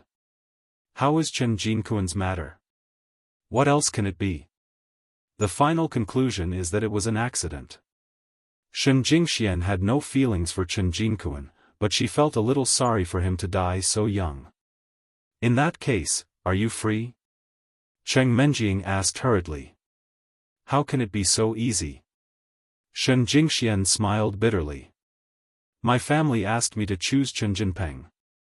The Chen family also wanted this, Chen Jinpeng? Cheng Menjing was slightly stunned, and then she remembered the scene when she bought the car before. It turned out that this guy not only got promoted, but also inherited his elder brother's engagement. This person is not as good as Chen Jinkuan. That's true, but there's no way. It's the family's decision. Thinking of this, Shen Jingxian had a headache. Forget it, let's take it one step at a time. How are you now? How are you and Xiao Chen? Him? He's doing well. He's living a better life than me. He just transferred to another school, and he's already hooked up with the campus belle of number 2 middle school. Cheng Menjing gave Xiao Chen a sarcastic look. However, after reading the menu, Cheng Menjing found that she seemed to be playing the lute to a cow. At this moment, Xiao Chen and Jean Beibei were sitting opposite them and studying the menu. Cousin-in-law, this looks delicious. Jean Beibei pointed at it and murmured something to Xiao Chen. This one is not bad, right? Xiao Chen pointed to another place and said. Cheng Menjing was speechless. These two guys were really foodies. They could even discuss what was delicious and what was not in the cafe. Shen Jingxian was a little surprised, too. After Xiao Chen entered the cafe, he had been studying the menu with Jean Beibei after nodding at her politely at the beginning. Was it still the Xiao Chen she knew? In the past, whenever Xiao Chen saw her, his attention would be focused on her, including the basketball match in number 1 middle school. But today. In fact, she was not disappointed. Shen Jingxian did not have any feelings for Xiao Chen. She did not have any feelings for Xiao Chen in the past, and she would not have any now. But she found the change of Xiao Chen unbelievable. If she hadn't seen Xiao Chen selling breakfast on the morning market street, Shen Jingxian would have thought that Xiao Chen was playing cool and ignoring her intentionally in order to attract her attention. Shen Jingshuan's weird eyes made Cheng Menjing somewhat misunderstand. She also felt that Xiao Chen and Jean Beibei were very impolite. They were here to study delicious food? What were they thinking? Ahem, ahem. Beibei, Xiao Chen, be careful. This is not your home. There are outsiders here. Don't be so humiliating. Cheng Menjing reminded them. It's fine. Sister Jingxian is not an outsider anyway. After saying that, Jean Beibei continued studying and made a guess. Cousin-in-law, look, this steak is not bad. It's alright, Menjing. Beibei is right. We are not outsiders. What do you want to eat today? It's my treat. Shen Jingxian smiled. Then, she lowered her voice. Right, why did Beibei call him cousin-in-law? Beibei likes to joke around. It's not like you don't know that. Cheng Menjing's face turned slightly red as she shrugged. You have feelings for him? Seeing Cheng Menjing's bashful look, Shen Jingxian was somewhat surprised. Of course not. How is that possible? He was the young master of the Xiao family before, and I didn't even like him. Now, he is just a servant. He doesn't deserve me at all. Cheng Menjing hurried to deny it. Shen Jingxian smiled. She was about to say something else when her phone suddenly rang. Taking out her phone, Shen Jingshuan's face slightly changed. It's Chen Jinpeng, take it. I can't turn him down, can I? Cheng Menjing suddenly thought of herself in the past. At that time, Xiao Chen didn't call her. Sometimes, she actually looked forward to his call. Looking at Chen Jinpeng's pursuit of Shen Jingxian, it was simply a world of difference. Humph, it fell back into my hands. You used to ignore me. Now, I'll make you never forget me for the rest of your life. Hello, Jinpeng, what's the matter? Shen Jingshuan's voice was always so warm. Even if she didn't like Chen Jinpeng, her tone was still very comfortable. Jingxian, where are you? I'm coming to find you. I'll give you a surprise. Chen Jinpeng had just bought a car and was about to show it off. In the past, he didn't have a car at all. He only had an old sports car that his dead brother gave him. The property rights didn't belong to him. Now that he finally had his own car, he was going to take Shen Jingxian for a ride. You're coming to find me now? Shen Jingxian was slightly stunned.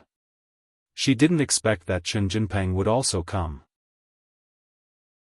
I'm drinking coffee with my friends outside, that's great. I'll pay the bill. Who's there?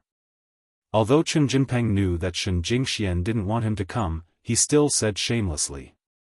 His biggest characteristic was that he was shameless. When he was Xiao Chen's subordinate, how could he not be shameless? This. Cheng Menjing, Jin Beibei, and Xiao Chen. Shen Jingxian had no choice but to say. She hoped that he would be embarrassed after hearing Xiao Chen's name and not come again. Aha, my former boss is also here. Then I should go. Hearing Xiao Chen's name, Chen Jinpeng became more confident. He was going to humiliate Xiao Chen. The coffee house near the school, right? Wait for me. I'll be there soon. All right. Shen Jingxian smiled bitterly. She had no choice but to agree. Holding the phone, she looked at Cheng Menjing and Xiao Chen apologetically and awkwardly. Chen Jinpeng said that he would pay the bill. What do you think? Cheng Menjing frowned. It was not easy for her to have a party with her best friend. If an outsider joined, a lot of things would be difficult to say. Of course, she had already regarded Xiao Chen as one of her own. He was just a valet, so she could ignore him. However, he was her best friend's fiancé after all. Therefore, Cheng Menjing did not dare to cross the line. She simply nodded slightly.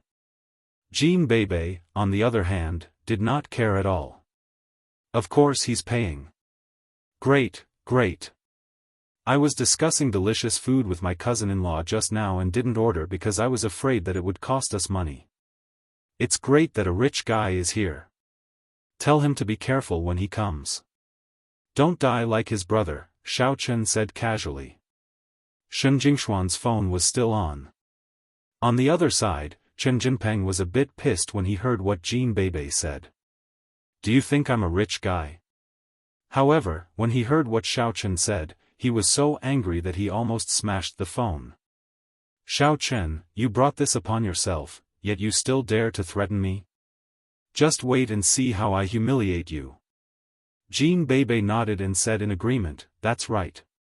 Don't die in a car accident. I'm waiting for him to pay the bill. Chen Jinpeng almost wanted to kill Jin Beibei and Xiao Chen. Alright, come over. We'll wait for you here. Shen Jingxian did not repeat what Jin Beibei and Xiao Chen had said, but Chen Jinpeng must have heard it. Tell Xiao Chen to wait for me. Chen Jinpeng said, gnashing his teeth. Chen Jinpeng's voice was very loud. Shen Jingxian believed that Xiao Chen could hear it, too. She hung up the phone helplessly and looked at Xiao Chen, only to find that he was still studying the menu with Jin Beibei as if nobody else was there. Shen Jingxian found it hard to understand Xiao Chen's mentality at the moment. He had lost his backer, and he did not have any combat ability. But he was still so happy as Cheng Menjing's manservant. He offended Chen Jinpeng, but he still did not care. How strong was this person? Very soon, Chen Jinpeng arrived. When he saw Xiao Chen, his eyes were spurting fire. He almost went forward to kick Xiao Chen. But when he thought that his fiancée, Shen Jingxian, was still next to him, he held back his anger. After all, Shen Jingxian did not like violence. However, when Chen Jinpeng saw that the table had been occupied by the four of them, he looked a bit awful. There was no place for him to sit. Jinpeng, you're here. Please take a seat. Xiaochen pointed at the empty space beside the table and said in the manner of a boss, "I'm very happy to hear that you've come to invite me, your boss, to dinner." Shen Jingxian was dazed for a moment. Why is Xiaochen still acting the same way as before? Could it be that he wasn't afraid of Chen Jinpeng and Chao Yuliang? Cousin-in-law, is this your underling?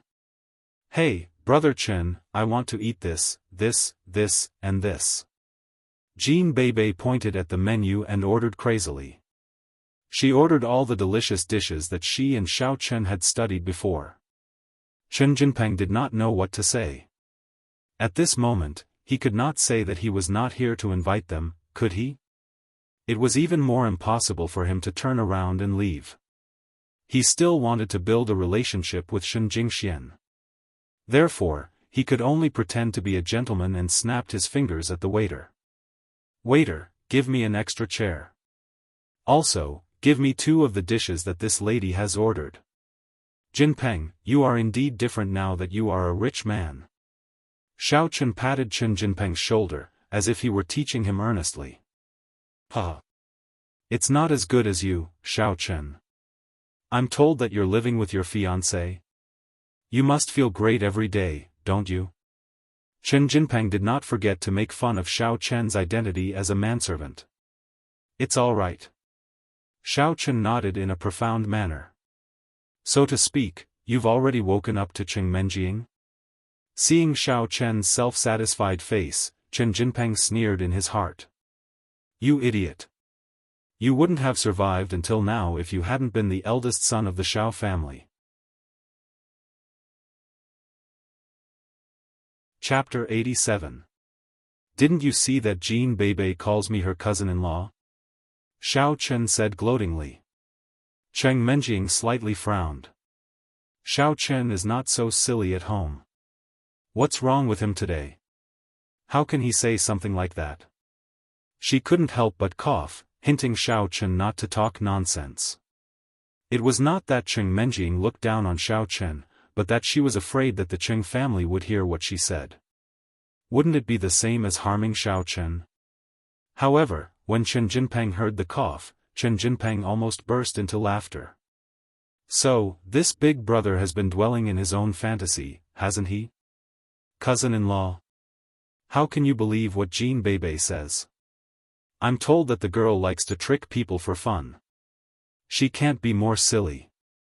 In Chen Jinpeng's eyes, Xiao Chen must have been mentally ill because he couldn't take the blow. Come to think of it, a high and mighty young master suddenly became the servant of a goddess. In order to survive, he had to go to the morning market to sell breakfast. With Xiao Chen's arrogant temperament, it would be strange if he didn't go crazy. Not to mention Xiao Chen, even Chen Jinpeng felt that he couldn't take it anymore. Thinking that Xiao Chen was a little crazy, Chen Jinpeng couldn't be bothered to lower himself to his level. Then I'll have to congratulate young Master Xiao. No matter what, you were my boss in the past.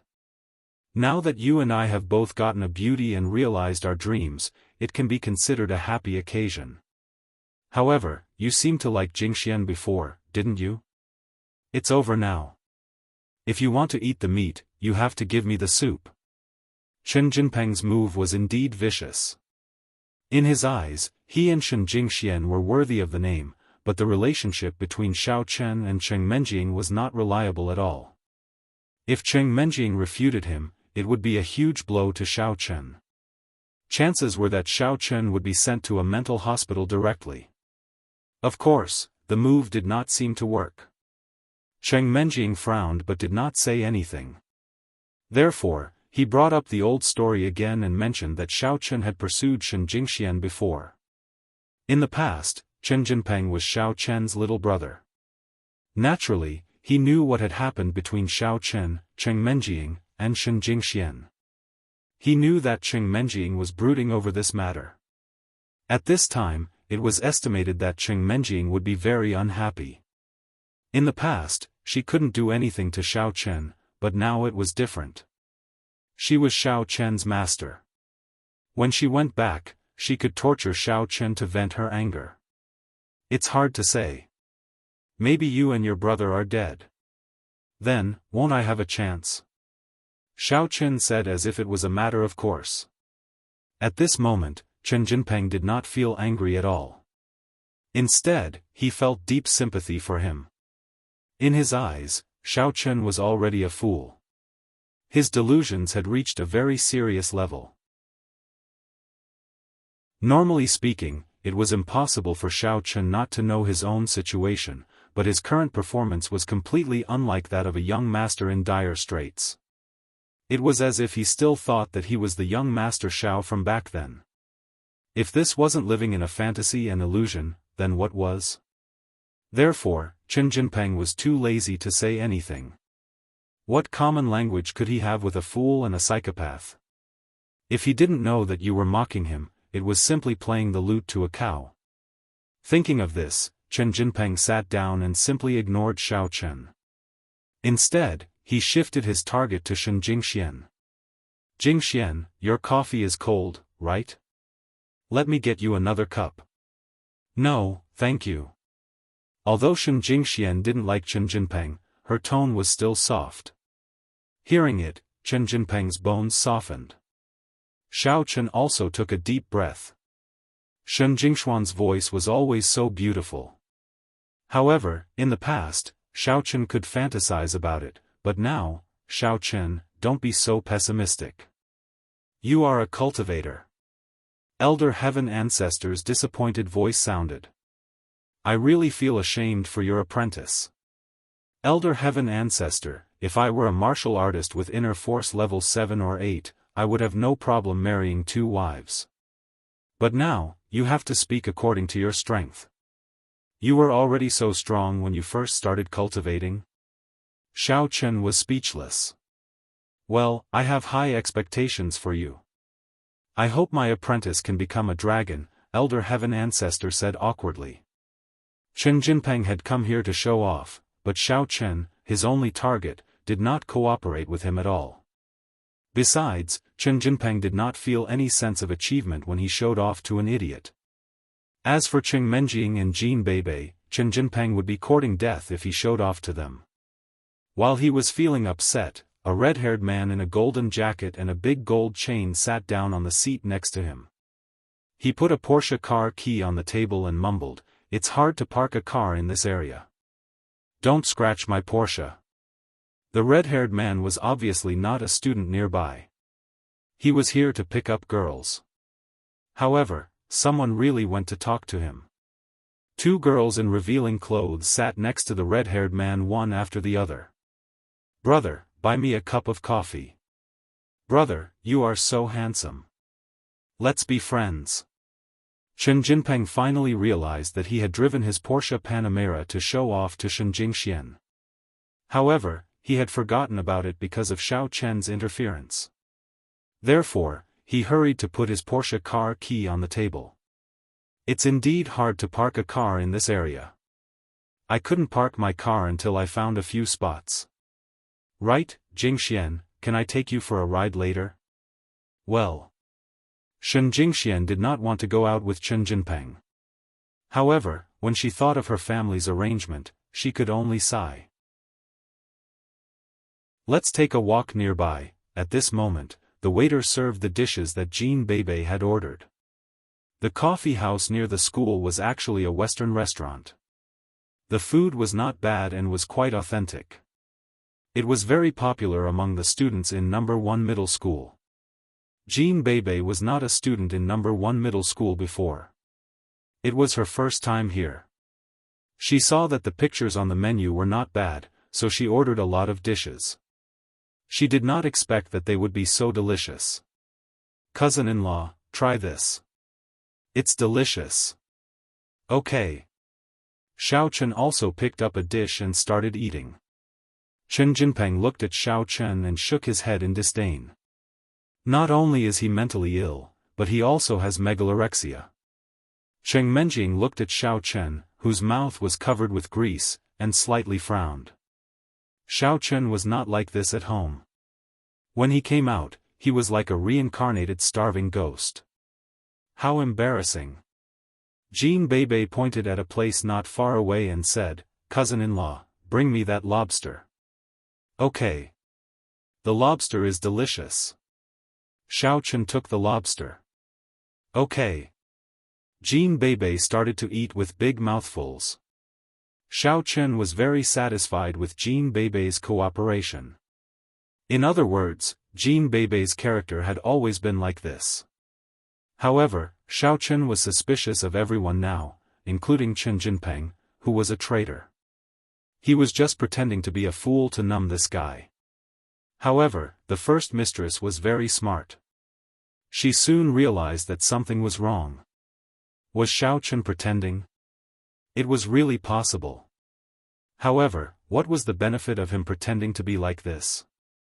Of course, Cheng Menjing did not expect that Xiaochen was guarding against Chen Jinpeng. The one who was most surprised was Shen Jingxian. Xiaochen today was totally different from the Xiaochen in her memory. Xiaochen was arrogant and domineering in the past. Today, it was not that Xiaochen was not arrogant, but Xiaochen today made her feel very strange. Although Xiaochen admitted that he liked her, Shen Jingxian did not sense Xiaochen's love at all. This was a girl's intuition. Naturally, Chen Jinpeng could not sense it. However, Shen Jingxian felt that Xiaochen seemed to have ignored her. Xiaochen, you haven't eaten for days. You must be very hungry. Chen Jinpeng finally could not help but mock him. I don't have money. I don't have money. How much can I earn from selling fried dough sticks every day? Since I have my little brother treating me, I should eat more. Xiaochen said vaguely as he ate, thank you for your hospitality. Chen Jinpeng shook his head, somewhat bored. After a while, Xiaochen and Jean Bebe finally finished eating. He stood up and went to pay the bill.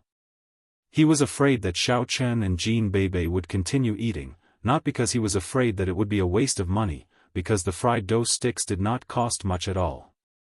What he was worried about was that it would be a waste of time. He was planning to go for a ride with Shen Jingxian.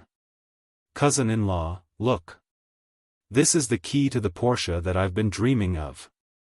Jean Bebe picked up Chen Jinpeng's car key and observed it carefully. Then, she accidentally dropped it on the ground. Bebe, don't move it. What if you break it? Cheng Menjing scolded her. Jean Bebe stuck out her tongue in embarrassment. Then, she bent down to pick up the car key and put it back on the table. Chen Jinpeng paid the bill and picked up the car key. Then, he rose and walked to the door of the cafe, while Shen Jingxian, Cheng Menjing, Jean Bebe, and Xiaochen followed him. After they left the cafe, Chen Jinpeng pressed the key in his hand coolly. He was waiting for the Panamera next to him to blink. But out of his expectation, the Panamera did not respond at all. Huh? Chen Jinpeng was dazed for a moment. He pressed the key to unlock the Panamera again, but there was still no response from the car. Chen Jinpeng grew anxious. Damn it! Is it out of battery? After that, he pressed the key for a few more times. However, the indicator light on the remote control was blinking, and the car did not respond at all. In desperation, Chen Jinpeng checked the remote control carefully and found that there was nothing wrong with it. He was so anxious that he was sweating profusely. It was the first time that he had asked Shen Jingxian to go for a ride. If there was something wrong with the car, what was the point of going for a ride? Chen Jinpeng looked at Shen Jingxian awkwardly. Maybe it's the signal interference. At this time, the red-haired guy who had been sitting on the side came out with two prostitutes in his arms. He was holding the Porsche key in his hand. When he walked to the door, he saw that Chen Jinpeng was pressing the key, but the car did not move no matter how hard he pressed it. He was stunned for a moment and thought, is this guy pretending to be cool, too? Huh? Where's my Porsche? It might have been driven away by my buddy. The red-haired guy said to the two prostitutes in his arms, forget it. Let's take a taxi. Chapter 88. With that said, he was about to flag down a car, but his words caused Chen Jinpeng to misunderstand. Chen Jinpeng stopped the red-haired guy. Kid, show me the key in your hand. Did you change my car key when I wasn't paying attention? Are you trying to steal my car? Chen Jinpeng couldn't be blamed for the misunderstanding.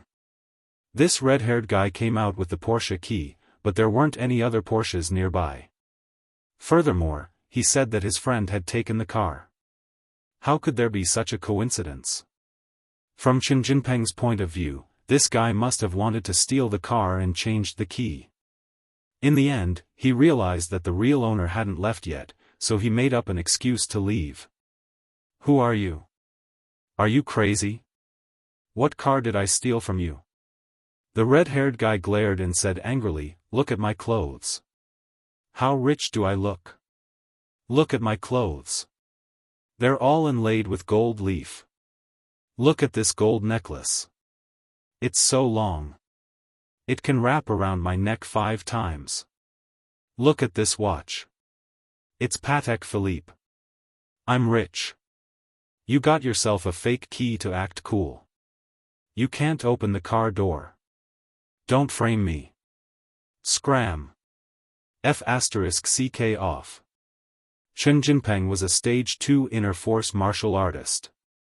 He snatched the car key from the red-haired guy's hand and pushed him. You.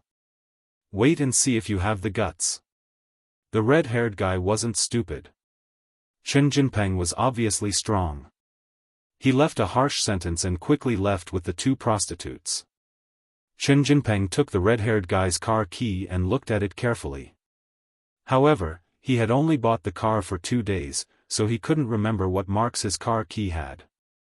He just subconsciously thought that the red-haired guy had changed his key. Furthermore, he saw the red-haired guy leave with his tail between his legs. He felt that the red-haired guy had a guilty conscience. If it was a normal person, who would let it go so easily after being robbed of their car keys? Therefore, Chen Jinpeng was very sure that Redhead was holding his key. He pressed the unlock button on the remote control. As a result, with a bang, the remote control burst into flames and burned Chen Jinpeng's hair. F***ck, what the hell is this? Chen Jinpeng threw away the remote control in his hand and jumped on the spot desperately. Hua, a bucket was directly thrown onto Chen Jinpeng's head. It turned out that Jean Beibei had raised a bucket used to wash mop at the entrance of the cafe and thrown it onto Chen Jinpeng. The dirty water in the bucket flowed down Chen Jinpeng's shoulder. Who? Chen Jinpeng bared his fangs and brandished his claws. He took the bucket off his head and threw it on the ground.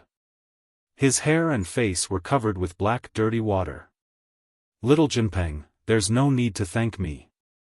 It's what I should do, Jean Beibei said. You. Chen Jinpeng did not know what to say. Although Jean Beibei had thrown dirty water at him, she had helped him to put out the fire after all.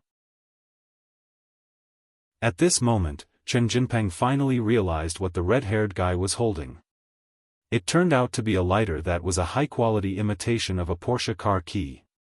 Damn it! How dare you fool me with a lighter? Jinpeng, although you have replaced your brother as the heir of the family, you don't have to be too anxious. Even if you don't have a sports car now, you will have one in the future. Don't take out a fake key. That's not good. Shen Jingxian suddenly opened her mouth and said to Chen Jinpeng earnestly, I believe that you will have one in the future. Chen Jinpeng did not know whether to laugh or cry after hearing Shen Jingshuan's words. Obviously, Shen Jingxian had misunderstood that he did not have a car but insisted on showing off. This is really my car. Yes, I understand. Shen Jingxian smiled as if she was bathing in the spring breeze. Chen Jinpeng did not know what to say. He had no choice but to say, I'll drive you back to your dormitory. Okay. Shen Jingxian was still smiling. Menjing, Beibei, Xiao Chen, I'm leaving now. See you next time. Okay. __bye. Cheng Menjing waved her hand. Bye, Sister Jingxian. Jean Bebe waved her hand, too. Then, she said to Xiaochen, brother-in-law, let's go. Even Shen Jingxian, who had been calm all the time, almost staggered when she heard Jean Bebe's last sentence. She called her sister and then Xiaochen brother-in-law.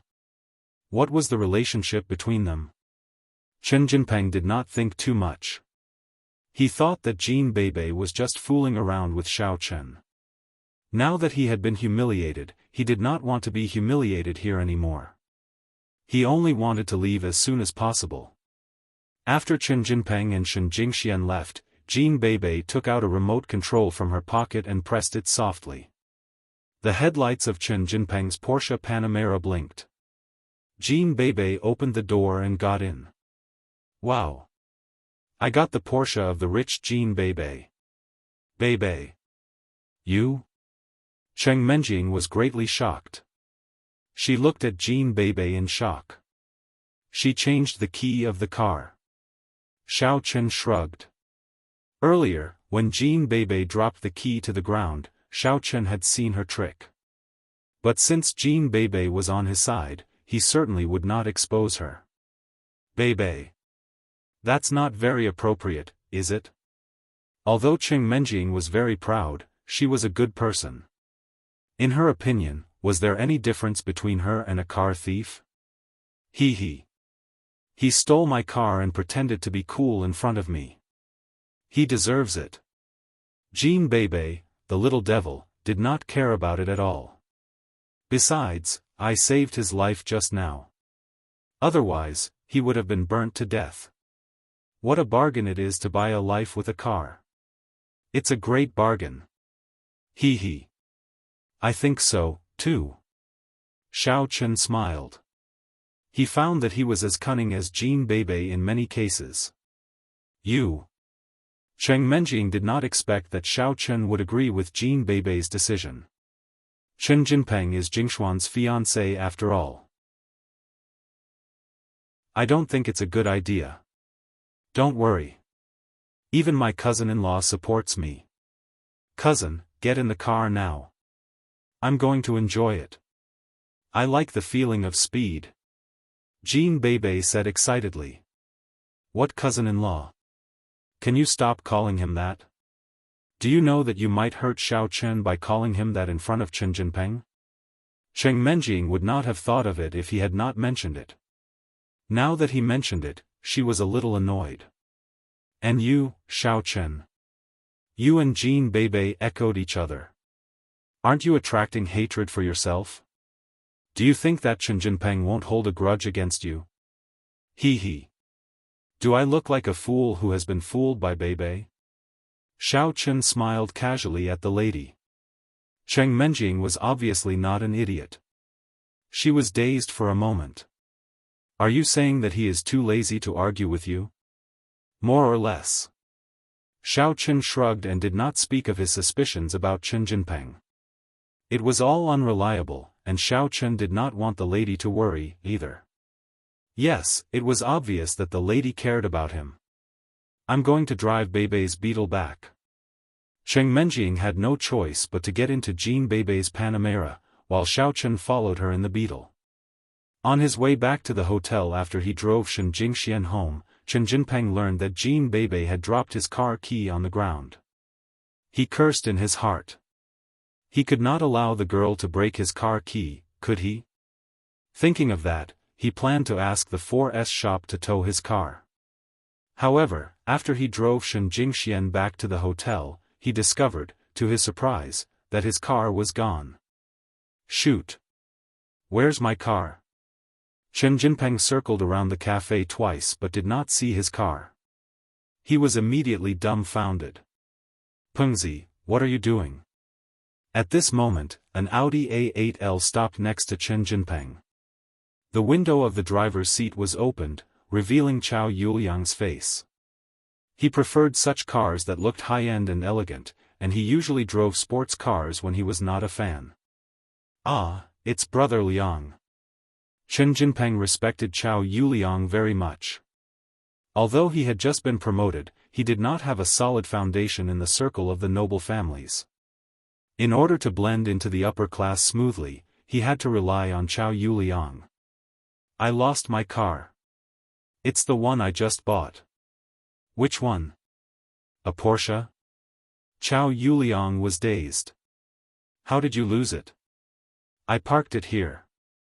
My key is not working anymore. Here's what happened. While talking, Chen Jinpeng told him about his coffee with Shen Jingxian, Cheng Menjing, Jin Beibei, and Xiao Chen. Oh? You ate with Xiao Chen? Are you saying that Cheng Menjing took Xiao Chen with her when she went out? Gloominess flashed on Chow Yuliang's face. Brother Liang, you're mistaken. There is nothing going on between Cheng Menjing and Xiao Chen. This is what happened. Jin Beibei called him her cousin-in-law. Xiao Chen was overjoyed. When he talked to me in the same pretentious tone as before. The guy must have been mentally ill because he couldn't take the blow. He is living in his own fantasy world, imagining that he is still the old Xiao Chen. Seeing that Chow Yuliang did not look too good, Chen Jinpeng knew that he had misunderstood. He hurried to explain, don't you know what kind of person Jin Beibei is? She must have been fooling Xiao Chen, and Xiao Chen happened to believe her. Right. Xiao Chen and Jin Beibei ate a lot later. His image was completely ruined. I think Jin Beibei must have found a fool to be her playmate. Oh. Now that you mention it, it does seem to be the case. Chow Yuliang was relieved. So to speak, Xiao Chen is mentally ill? Not exactly. It's not that serious. He is just a bit delusional, Chen Jinpeng said. Such a person is no match for you at all, Brother Liang. Just ignore him in the future. It's impossible for him to be with Cheng Menjing. Is that so? Chow Yuliang was deep in thought. After a while, he said, let's go back to school. I'll ask someone to find your car for you tomorrow. It might have been stolen by some petty thief. Yes. He's just a poor idiot. There's nothing to be scared of at all. Chen Jinpeng nodded and got into the car. After they got home, Xiao Chen picked up some leftovers and threw them to the dog that he picked up in the backyard of the villa. As it turned out, the dog was quiet and did not bark when it was hungry. Xiao Chen almost forgot about it. If he hadn't helped the rich lady find a dog that morning, Xiao Chen would have neglected it.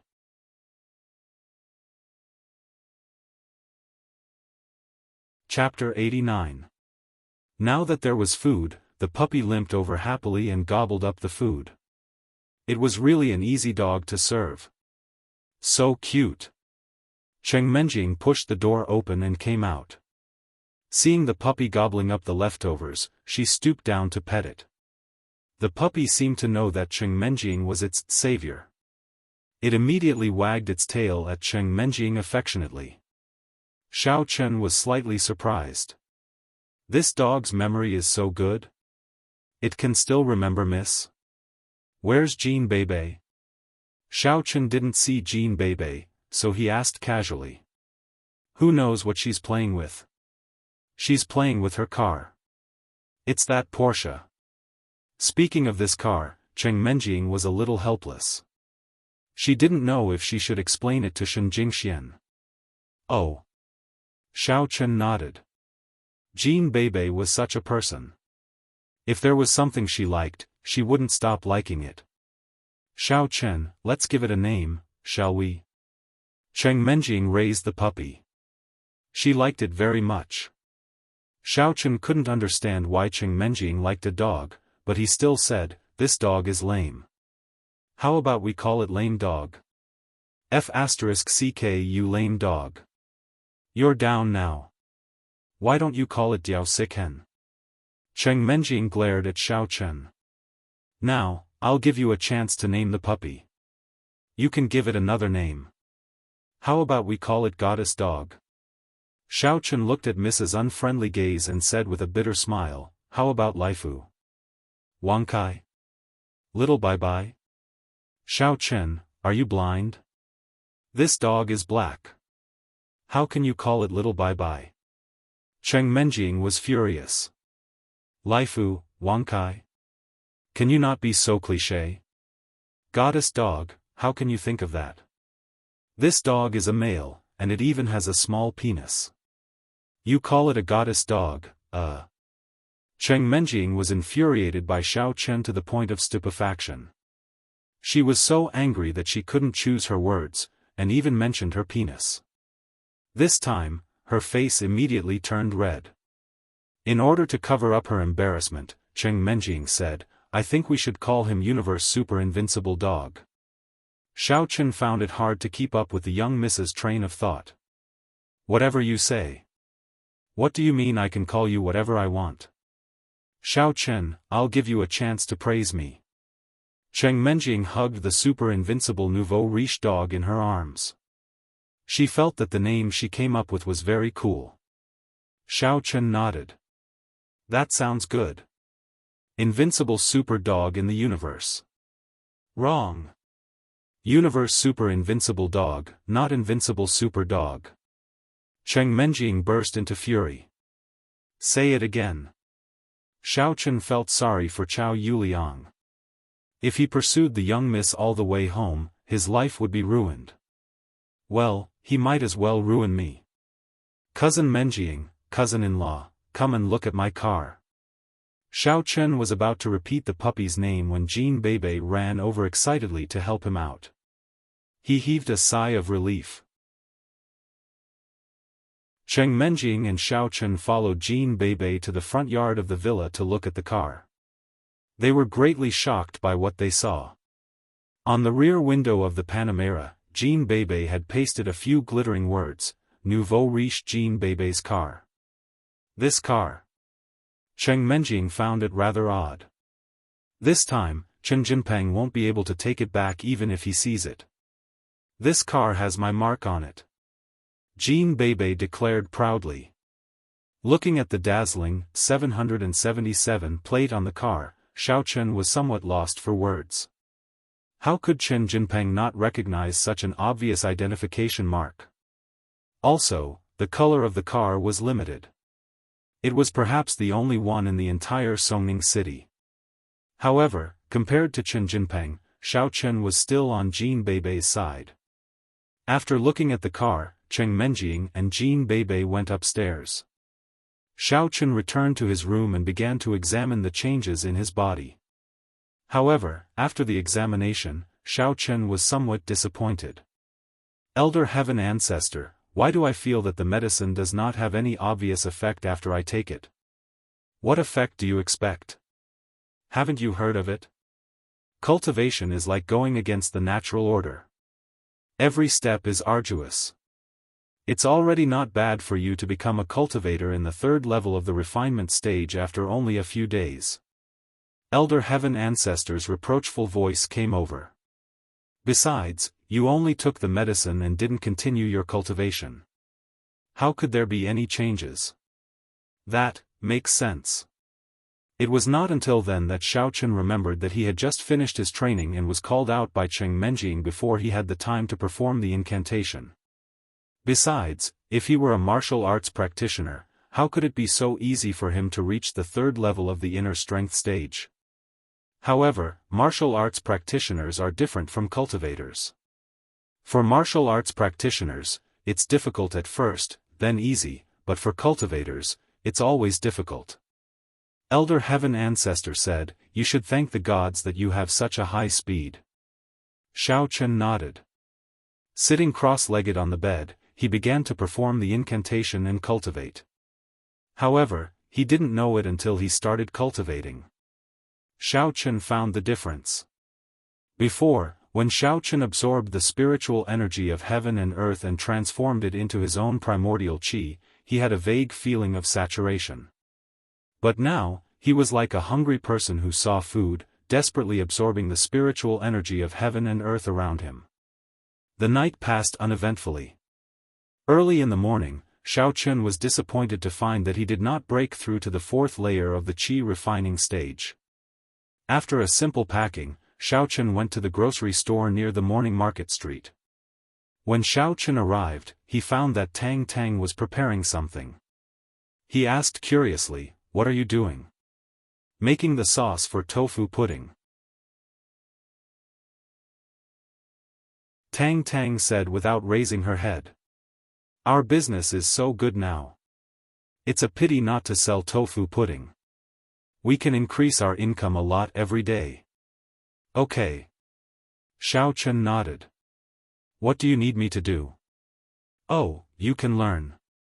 I think the taste will be better if you prepare it." Tang Tang was very convinced by Xiao Chen's cooking. Xiao Chen nodded. In fact, the sauce for tofu pudding was very simple. He just needed a few seasonings, and then he mixed the dried daylily and dried fungus into it. After that, Xiao Chen began to load things on the tricycle. But when he loaded the leavened noodles, he suddenly felt that his hands were heavy. He asked curiously, "Tang Tang, why did you prepare so much leavened noodles today? The fried dough sticks and honey fruits we make every day are not enough to sell, so we prepared more. Anyway, if we can't use it, we can give it to the grandma in the grocery store. It won't be wasted." Tang Tang said, "The cost of this thing is low, and it's all money." Looking at Tang Tang's little money grubber look, Xiao Chen felt a little sour in his heart. She didn't hesitate to give him the hard-earned money, and didn't even ask him to pay it back, which made Xiao Chen very touched. Riding the tricycle to the morning street, Xiao Chen began a new day of business. Although he made 120,000 yuan yesterday for the rich woman's dog, Xiao Chen also knew that this kind of money couldn't be earned every day. It was better to make fried dough sticks. Xiao Chen and Tang Tang were relatively early. At this time, there were not many people in the morning street. Xiao Chen moved the gas tank and other equipment down, set up a stall, and was ready to start the day's business. Kerlin was a little depressed recently. Xiao Chen transferred to the No. 1 middle school, and there was no news about him. She was just a girl from an ordinary family, and she had no information channels at all. Naturally, she didn't know that Xiao Chen went to the No. 2 middle school. She wanted to ask Xiao Chen's friend Zhu Yingxiong, but she didn't dare to, because she didn't know whether Zhu Yingxiong was good or bad, and whether he had rebelled or not. Chen Jinpeng's betrayal made her hate this person very much. In Kerlin's view, Chen Jinpeng used to be Xiao Chen's little brother, but he betrayed Xiao Chen, which was unforgivable. In the past, Kerlin avoided Xiao Chen as much as possible, for fear that he would ask something of her. But now that Xiao Chen was gone, Kerlin suddenly had a feeling of emptiness in her heart. It was not that she liked Xiao Chen, but she felt sorry for Xiao Chen. Xiao Chen had helped her before, and now that Xiao Chen was in trouble, she should do something for him. It was just that Xiao Chen never appeared in the No. 1 middle school again. Kerlin helped her parents push the tricycle and walked on the morning market street. Her parents were laid-off workers, and they made a living with a small business every day. They had been selling beef noodles on the morning market street for many years. Kerlin would come here every morning before going to school to help her parents with their business. This girl, at this age, had already started to be busy with the life of the family. Just like every day, Kerlin pushed the tricycle and walked to her own stall. A breeze blew the hair in front of Kerlin's forehead. She subconsciously shook her head, but she inadvertently saw a familiar figure. Kerlin suddenly stopped and covered her mouth in disbelief, so that she wouldn't cry out in surprise. It was Xiao Chen. It was actually Xiao Chen. Xiao Chen's shadow had long been imprinted in Kerlin's heart. Although it was the kind of fear and vigilance against him, it did not prevent her from recognizing Xiao Chen at once. What is he doing? He actually set up a stall here in the morning market? The busy figure in front of her was difficult to coincide with the school hedonistic young master in Kerlin's heart. In the past, wherever Xiao Chen went, he would be followed by a few underlings, and everywhere he went, people would be in awe. But now, Xiao Chen was actually... Was he preparing fried dough sticks? Damn girl, what are you doing? Why don't you push it? Do you want to tire your mother to death? A hoarse voice sounded, and Lin was shocked. Her thoughts also returned to reality. Lin's father had serious rheumatism. He couldn't pedal, and he couldn't use his strength to push the tricycle. He could only sit in the tricycle. Lin's mother pedaled, and Lin pushed from behind. When Lin stopped, Mother Lin suddenly had a hard time. I'm sorry. Lin quickly pushed the tricycle, and her eyes retracted from Xiaochen. Lin never thought that Xiaochen, a superior young master, would come here to sell fried dough sticks. This was something that poor people would do. Lin used to think that her world was far from Xiaochen's, but at this moment, it was so real.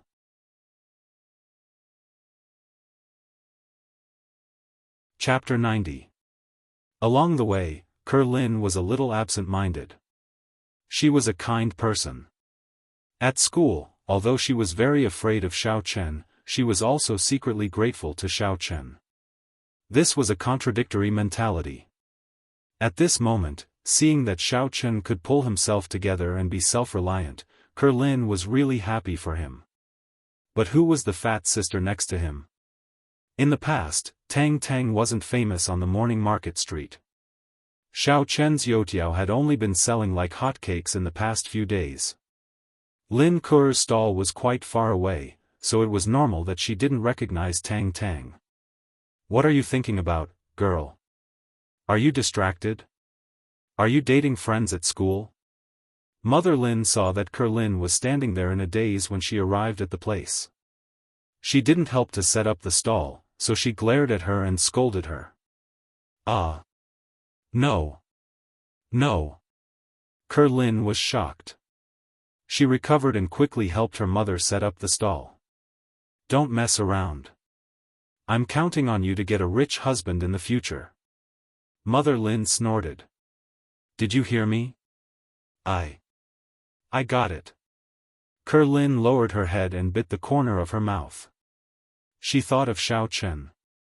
She promised him that he could pursue her, but was he a rich husband? He might have been before. Now, however, Lin suddenly found that she seemed to be thinking too much. This was a matter that had not yet been decided. What was the use of thinking about these messy things? Besides, that was just her wishful thinking. Xiaochen might just want to play with her when he pursued her. With a sigh, Lin began to help her mother choose the spinach. Lin's father, Lin Dongliang, also began to heat the beef soup. Xiaochen's fried dough sticks are selling very well, which also drives the sales of tofu pudding. In the past, there was only soybean milk, and some people might not buy it. Now there is tofu pudding, and these people who don't like to drink soybean milk have other choices. However, Xiaochen was even busier. He was frying youtiao and honey fruit on one side and helping Tang make tofu pudding on the other. He didn't even have time to raise his head. He was busy all morning with his head down. However, Xiaochen felt very fulfilled. Although he didn't earn a lot, at least he was working hard to earn money. Xiaochen felt that these were the most fulfilling days of his life in the past 18 years. Today, number 2 middle school and number 1 middle school had exams, so Lin could go to school a little later. She didn't have breakfast until 9 o'clock.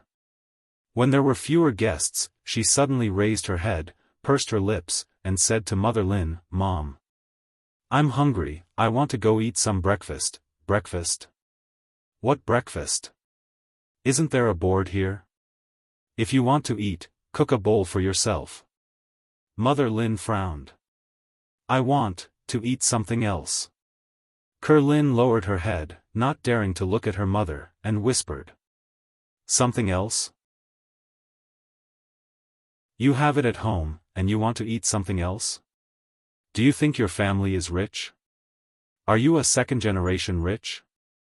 Mother Lin heard Lin's words and suddenly pulled a long face. "Well, old lady, if Kuer wants to eat, just eat. It's not much money." Lin Dongliang took out 10 yuan from the money box, thought about it, took out 5 more, and handed them to Lin, and said, "Go, girl, I'm not too busy now. You spoil your child."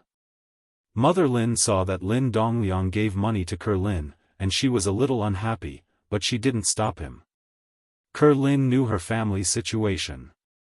Although it wasn't the worst in the morning market, it was definitely not rich. Both of them were unemployed, and they relied on the meager income of the morning market to survive. Fortunately, Ker Lin's grades were very good. Every time she took an exam, she could get at least 1,000 yuan in scholarship. Otherwise, she might really have to drop out of school. However, in Ker Lin's view, no matter how difficult her family was, it wasn't as difficult as Xiaofan. He was kicked out of his family, and he had no source of income. If it was possible, as a young master, he wouldn't come to the morning market to sell breakfast. How uncomfortable was this for a young master who wanted to save face? After hesitating for a while, Ker Lin picked up the baseball cap that she usually wore when cooking noodles and put it on her head. She didn't want Xiaofan to see her. She was afraid of hurting Xiaofan's self-esteem. In the past, he was so arrogant. Now that he had fallen to this point, he obviously didn't want acquaintances to see him, right? Ker Lin just wanted to help him silently. Ker Lin held the 15 yuan tightly, for fear of losing it. She usually didn't spend much money in school. She had the bus pass to school, and the school cafeteria meal card, so she didn't carry much money. When she arrived near Xiaofan's breakfast stall and saw the mountain of youtiao piled up on the stall's bed, she immediately felt a sour feeling in her heart. She felt some sympathy for Xiaofan. In her opinion, Xiaofan was a young master who had everything he needed. How would he know how to make breakfast? This youtiao must be particularly unpalatable, so there were so many left unsold. In fact, it was also because Tang Tang had prepared too many noodles today, and it was not the time for lunch. People who had to go to work or school had eaten too early. It was past 9 o'clock, almost 10 o'clock, and they had to wait until noon to have customers. Ker Lin didn't go directly, but chose a gap when Xiaofan turned around to pack things, and then walked over. She gritted her teeth, handed Tang Tang 15 yuan, and said, "Buy a soy milk, and the rest of the money. Buy the youtiao." So much? Tang Tang was stunned. A soy milk was 1 yuan, and he spent 14 yuan to buy youtiao? Could he eat it? Just how much food did he have to eat?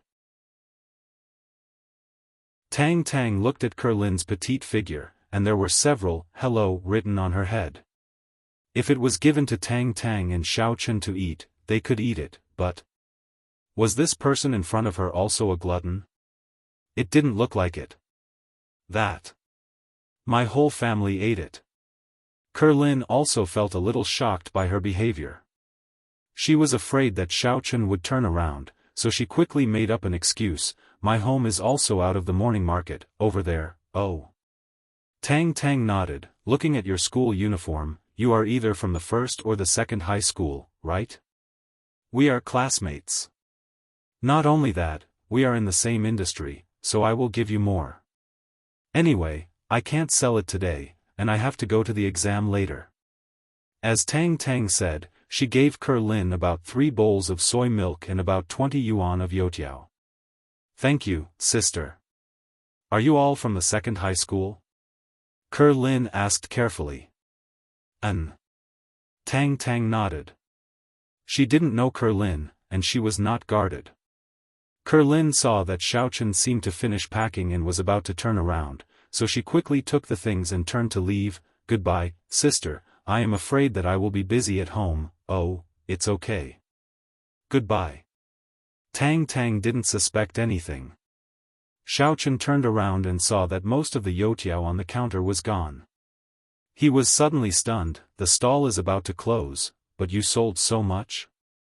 A beautiful and cute girl, and her home is also in the morning market street, so I gave a little more," said Tang Tang.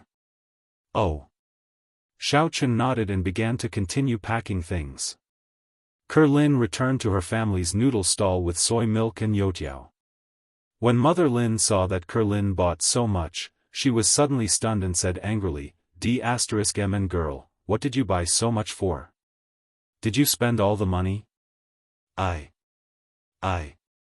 heard that their youtiao and soy milk are very delicious, so I bought more for mom and dad to taste. Lin lowered her head and didn't dare to look at her mother. This was the first time she lied to her parents. In her opinion, the youtiao at Xiao Chen's home must be very bad. Otherwise, how could there be so many left and not be sold? 15 yuan, you have to sell 2 bowls of noodle. You are a prodigal and unlucky child. Mother Lin was furious. Alright, the child is being filial. Besides, 15 yuan can buy so much. It's a good deal. We are also selling noodles. We can calculate the cost. We can't earn much money at all. 15 yuan can only earn 3 or 2 yuan at most. Lin Dongliang laughed and smoothed things over. Little girl, let's eat together. NN. Lin breathed a sigh of relief, but her heart was very tangled. Her father regarded her help to Xiao Chen as filial piety, which made Lin feel very uncomfortable. It was as if she had deceived her parents, but she couldn't tell the truth. Lin knew that if she said it, her family would definitely misunderstand that she was in puppy love. Then, she would be beaten to death. At this time, Mother Lin carefully weighed the amount of youtiao. Suddenly, her black face changed into a smile. You really gave me a lot. It just so happens that I'm hungry. When Lin saw that her mother wasn't angry anymore, she quickly found 3 bowls and poured out the soy milk. Then, she picked up a youtiao and sat down to eat it silently. However, after a foot, Lin Kuer was instantly shocked. This deep-fried dough stick was soft and crispy, and not only was the heat just right, there was not even a bit of oil left over. Chewing on it, the aftertaste lingered in her mouth, leaving behind a lingering fragrance. This is the youtiao that Xiao Chen fried? Lin originally thought that Xiao Chen's youtiao couldn't be sold because it wasn't delicious, but she didn't expect it to be so delicious. It really made her feel incredible. I really don't say. This youtiao is really delicious. Lin Dongliang took a bite of the youtiao and praised it. Where did you buy it from? It's just in front. A fat sister sold it. She seems to be a student too. Lin said, she saw that I'm also a student, so she gave me a lot more. That's good. You can buy some more tomorrow. Mother Lin couldn't be blamed for taking advantage of it. With the income of Lin's family, it was impossible not to be meticulous. Our family is tired of eating noodles. It's good to change the taste occasionally. Oh. Lin wasn't happy. Although her mother asked her to buy it tomorrow, could she buy so much? I'm afraid it's impossible. At that time, her mother would definitely not let her buy it again. These youtiao seemed to be a lot, but it didn't seem to be much for a family of 3, especially Lin Dongliang and Mother Lin who did physical work. They were busy all morning, so their appetite was naturally big. I'm done eating. I'm going to school. Lin saw Xiao Chen today. She was very happy, but she was a little nervous. Xiao Chen had changed.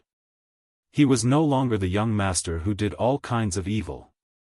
Then, if he pursues me, should I agree to him?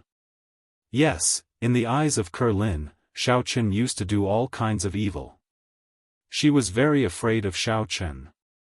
Lin was a little worried about gains and losses.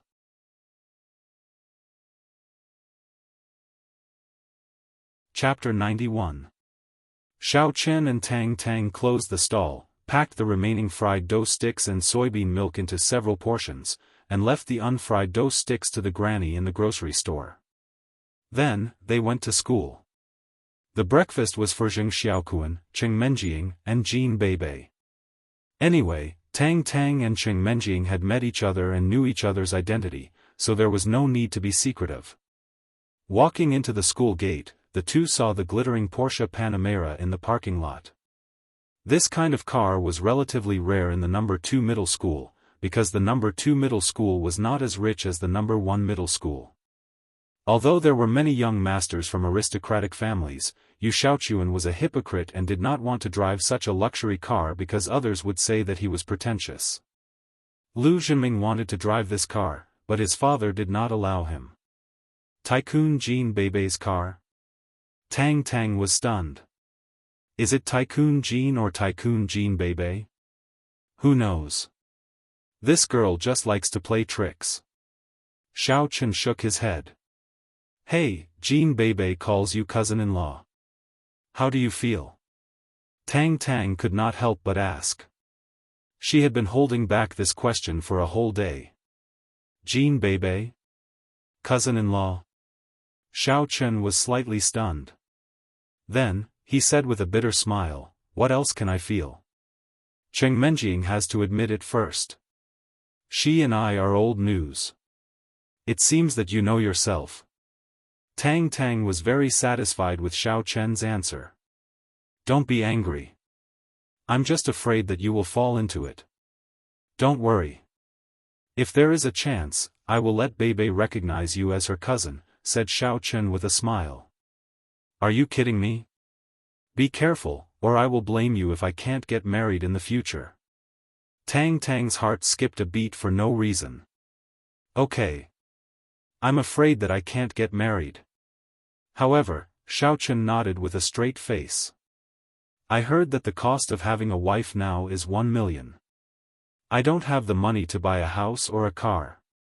There are even people who are willing to pay for it.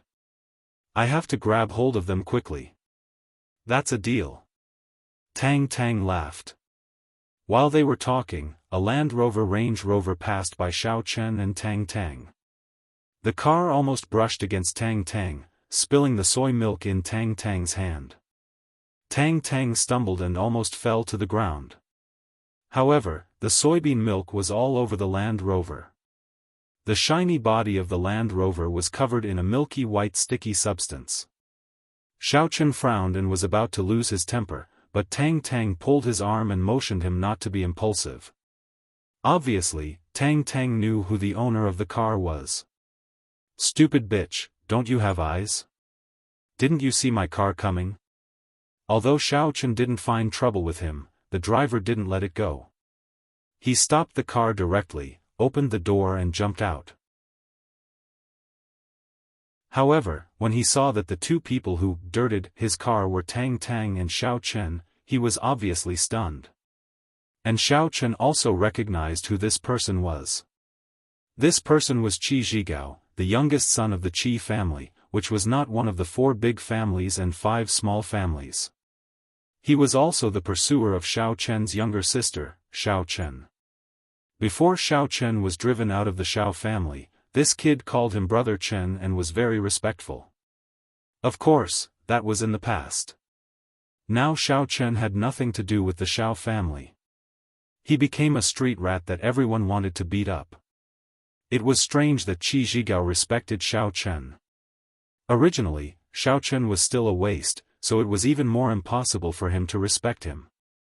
The Qi family was also a very powerful family. However, the Qi family didn't belong to Songning City, but one of the families in the nearby city, Songnan City. In recent years, the Qi family began to develop in Songning City, which was similar to the Shen family. After a few years of development, the Qi family's power in Songning City was not much weaker than the 9 big families. Of course, it was also because the Qi family's base was relatively close to Songning City, unlike the Shen family which was relatively far away. The Qi family didn't need to cooperate with other families for the time being and could develop well by themselves. As for Tang Tang, Qi Zhigao didn't care much about her. She was driven out of the Tang family, and he heard that young Master Kun had completely cut off his relationship with her recently, so there was nothing to be afraid of. As for Xiao Chen, Qi Zhigao subconsciously glanced into the car. At this time, the front passenger door of the Land Rover was opened, and a girl with big eyes, about 15 or 16 years old, jumped out of the car. When Xiaofan saw her, his eyes slightly narrowed. This person was his sister, the child of his second uncle, Xiao. Xiao, your brother dirted my car. What do you think we should do about it? Qi Zhigao was obviously afraid of Xiao, so he didn't dare to directly scold Xiaochen. Xiao glanced at Xiaochen coldly and arrogantly, and snorted, "Isn't this my useless brother? Xiao Qi, is it interesting to be serious with a waste?" "Ha, you're right." From Xiao's tone, Qi Zhigao could hear her disdain for Xiaochen. It seemed that there was no relationship between them, as the rumor said. So, he proudly said to Xiaochen, "For Xiao's sake, I'll let it go. Why don't you get out of here?" Xiaochen clenched his fists, and his heart ached slightly. When they were at home, Xiao was still very respectful to her brother, but now... Xiaochen laughed at himself. Xiao had always been the cultivation genius of the Xiao family. At such a young age, she was already a master of the third level of internal strength. But because she was a girl, she was destined to marry. Otherwise, the position of the family head would undoubtedly fall on her. Even so, Xiao's status in the Xiao family was still very high, and even in the whole circle of the aristocratic families, she was also very popular. She had many pursuers, and Qi Zhigao was one of them. At such a young age, he had the strength of the third level of internal strength, which was the top existence among the younger generation of the aristocratic families. Now, since Xiao had spoken, Xiaochen didn't want to be too entangled in this matter. He was about to leave with Tang, but it seemed that Qi Zhigao didn't want to let it go so easily. Tang, right? If you clean my car, you don't have to pay for it. Qi Zhigao let go of Xiaochen, but he didn't vent his anger, so he vented it on Tang. "Of course, you can kneel down and lick my car. Clean it for me." Originally, Xiaochen wanted to let it go. At this time, hearing Qi Zhigao's words, an inexplicable anger rushed up from between his ribs. Even if Qi Zhigao had the strength of the third level of internal strength, so what? Xiaochen was now also a cultivator at the third level of the refinement stage, and he had some magical abilities, so he was more than enough to fight against a third-level internal strength warrior. He could bear other things, but he didn't know why. When it came to things involving Tang, Xiaochen couldn't bear it. Just like the last time he killed Chen Jinkuan, it was actually a very dangerous move, but Xiaochen still did it. Some things involved Xiaochen's bottom line, so Xiaochen had to resist. These days, Tang and Xiaochen could be said to have a tacit understanding of each other. Sometimes they knew what each other was going to do with just a movement or a look. Seeing that Xiaochen was angry, Tang hurriedly pulled Xiaochen, motioning him not to be impulsive. Originally, Xiaochen had made an enemy of Lu Zhenming. If Qi Zhigao was added, then he couldn't stay in the second high school anymore. Huff. Xiaochen took a deep breath, but a smile flashed across the corner of his mouth. He went directly to Qi Zhigao's Land Rover, lifted his foot, and kicked it. Suddenly, there was a loud bang sound, and the door of the Land Rover suddenly dented, leaving a big hole. But it seemed that Xiaochen was not satisfied, and began to kick continuously. After a few kicks, the door of the Land Rover was kicked down by Xiaochen. Not satisfied, Xiaochen kicked more and more vigorously, and the Land Rover suddenly became unrecognizable under Xiaochen's flying kick. Tang was dumbfounded. She didn't expect Xiaochen to be so impulsive. Xiao was also dumbfounded, and she looked at her useless brother in disbelief. But she knew that Xiaochen had been exercising since he was a child, and she also knew that Xiaochen had brute force. The most shocked one was Qi Zhigao. He didn't know what was wrong with Xiaochen. He looked at Xiaochen, stunned, and said, "You. What are you going to do? Aren't you cleaning the car?" "I'll clean it for you, with my foot," Xiaochen said as he kicked. A good car could be sent to scrap in an instant. "You want to die, don't you?" Qi Zhigao finally came to his senses, and his eyes were red, as if they were about to spurt fire. I didn't want to talk to you before because you were Xiao Zhao's big brother. Since you don't want my face, then don't blame me for being rude. Today, you will stay here and be buried with your father. Xiao Xiao frowned and looked at Xiao Chen. She didn't understand what Xiao Chen was going to do. Was he going to stand up for Tang Tang? She and Qi Zhigao were students of the No. 2 middle school, and they didn't have much contact with the No. 2 middle school. The teaching buildings and sports grounds of the two schools were not together, and only the parking lots were together. So she didn't know what happened between Xiao Chen and Tang Tang. Slap! Xiao Chen slapped Qi Zhigao's face, which stunned him. Red blood flowed from the corner of Qi Zhigao's mouth. This was the most incredible day for him. He wondered if he was dreaming. Xiao Chen didn't dare to hit him in the past, but now this useless guy who was driven out of his family dared to hit him. Of course, Qi Zhigao didn't guard against it. Otherwise, he wouldn't have been hit by Xiao Chen as a level 3 inner force warrior. In fact, he also saw that Xiao Chen wasn't even a level 1 inner force warrior. He just had a little bit of brute force. That was why he was fearless and wanted to teach Xiao Chen a lesson, but he was hit by Xiao Chen accidentally. You can insult me, but you can't insult my father. Never. Xiao Chen looked at Qi Zhigao coldly. Then, he suddenly turned around. This was a gorgeous turn, which caught everyone off guard. They didn't know what Xiao Chen was going to do. Xiao Chen suddenly shouted, "Young Master Kun, thank you for your warm hospitality these days, but I don't think I can stay in the No. 2 middle school anymore. I have to transfer. See you later."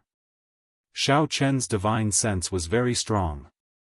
When he kicked the car, he had already found Yu Xiaochuan, who was driving not far away. At this moment, after slapping Qi Zhigao, Yu Xiaochuan happened to drive by. Screech! Yu Xiaochuan slammed on the brakes and stopped the car beside Xiao Chen.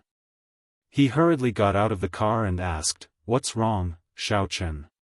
Why do you want to transfer?" It was no wonder that Yu Xiaochuan was anxious. He had done so many things these days and offended his little brother, Lu Zhenming. His purpose was to stabilize Xiao Chen and let him know that he was Tang Tang's boyfriend. Now, things just had a little progress, and Tang Tang's grandpa also promised to consider breaking off the engagement. But Xiao Chen actually wanted to transfer to another school. How could that be? If Xiao Chen wanted to transfer to another school, wouldn't he have no chance with Tang Tang?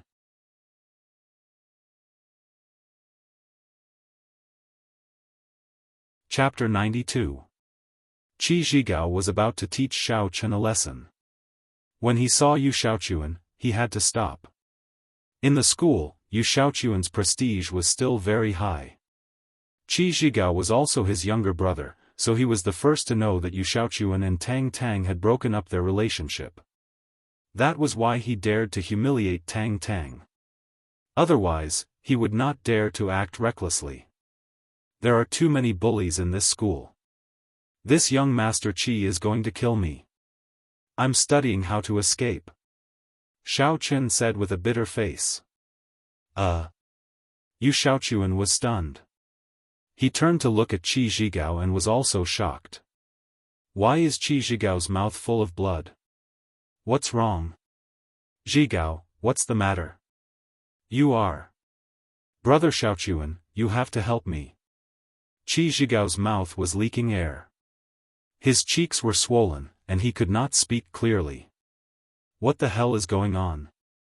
Yu Xiaochuan turned to look at Xiao Xiao. Xiao Xiao, why don't you say it? In this way, it seemed that Yu Xiaochuan was not partial to Xiao Chen. In fact, he was also taking care of the face of his younger brother, Qi Zhigao. Xiao Xiao did not add oil to the fire. She told the truth.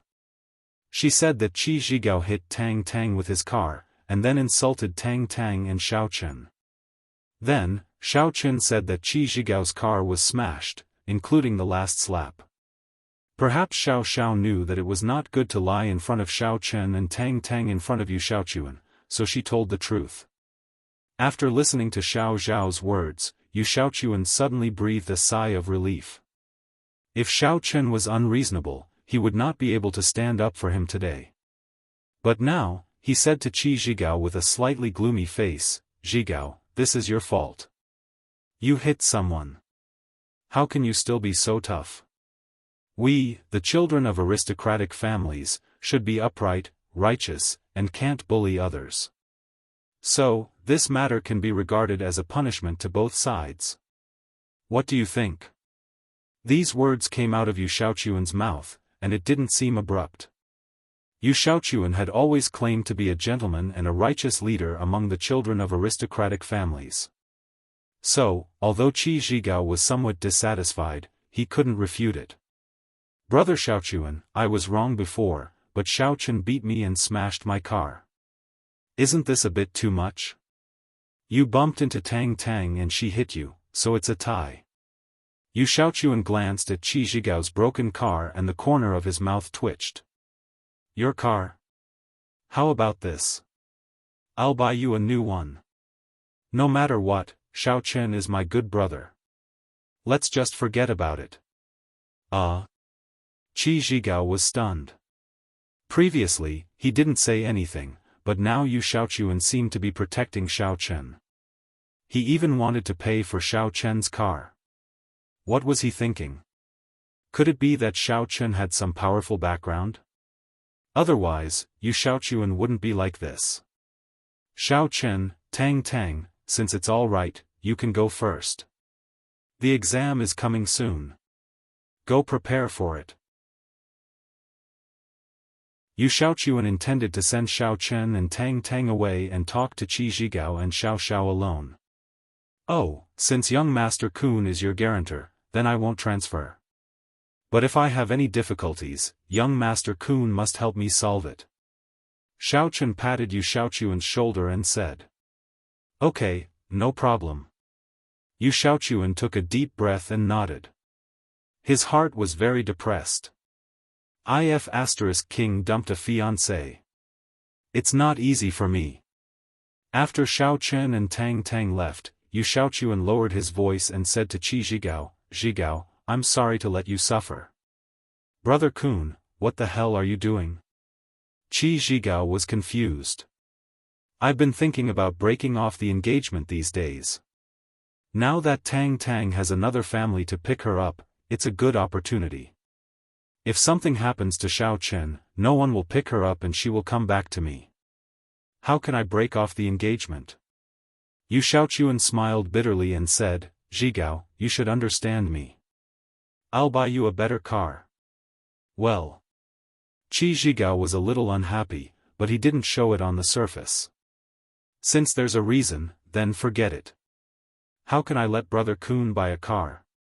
I'll repair it and drive it like this." "Okay, then I'll remember this favor." Yu Xiaochuan was cheated by Xiao Chen and Tang Tang of a large sum of money for the meal in the Azure Sea Palace, and he was not very rich. Seeing that Qi Zhigao didn't want it, he nodded and turned to leave in a hurry, because he also had to take the exam. Looking at Yu Xiaochuan's back, Qi Zhigao's eyes flashed a touch of gloom. After all, he was a warrior at the third level of inner force, the leader of the younger generation. When did he suffer this kind of grievance? If Yu Xiaochuan had other reasons, it would be fine. But it turned out to be such a bullshit personal reason, and he even called himself a gentleman. What the hell? Unconsciously, Qi Zhigao didn't believe in Yu Xiaochuan as before. What Yu Xiaochuan didn't know was that his behavior had aroused the dissatisfaction of his two brothers. But even if he knew it, so what? He wouldn't get rid of Tang Tang. "I can't swallow this." Qi Zhigao stopped going to school. He took out his mobile phone and was ready to call 4S to tow the car. "Zhigao, forget it. Since Brother Kun has spoken, just forgive my useless brother. Let him live for a few more days. Don't ruin Brother Kun's good thing." Xiao Xiao said lightly, "You repair the car, I'm going to school." "Ah. Okay, Xiao, I'm really sorry to let you see me make a fool of myself. Hey, I'll take you for a ride another day. Qi Zhigao said quickly. Xiao waved her hand and walked quickly to the middle school department of number 2 middle school. The teaching quality of the middle school department of number 2 middle school was better than that of number 1 middle school, but it was not the same in the high school department. This was a relatively strange phenomenon. Xiaochen and Tang didn't go directly to the classroom. Tang was sticky with soy milk, so she went to the bathroom to wash it. Xiaochen, why are you so impulsive? Don't you know you have enough enemies now? Lu Zhenming hasn't let it go yet, and you went to provoke Qi Zhigao? Tang stared at Xiaochen with some annoyance. Didn't he ask you to kneel and lick his boots? Xiaochen smiled and said, Don't worry, I saw Xiaochuan's car coming, so I went to trouble him. Oh. That's okay, but you also offended him. Tang breathed a sigh of relief and said, Xiaochuan misunderstood that you and I are together, and he had to help you for his own dirty purpose. But have you thought about it in advance? Once he broke off the engagement, what would you do then? I'll take one step at a time. Xiaochen smiled indifferently. When he became a cultivator at the 4th level of the refinement stage, he would have a certain right to speak. He couldn't dominate the aristocratic families, but at least these aristocratic families wouldn't dare to look down on him. Tang took off her school uniform and was going to wash it, but when she shook it, something fell to the ground with a "pa" sound. You dropped something. Xiaochen said, bent down to help Tang pick it up, and handed it back to her. It was a bank card. Hey! This is not mine.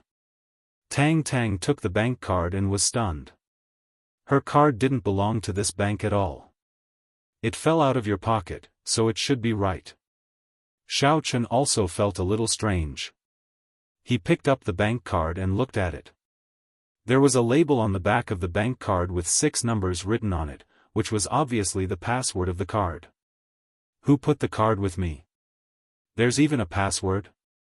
Tang suddenly felt very strange. It was impossible to say that it was left in her pocket. It must have been deliberately put in her pocket and written with a password.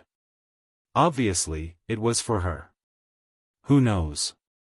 Was it in the morning market street? Xiaochen was also puzzled. Who could give a gift to Tang?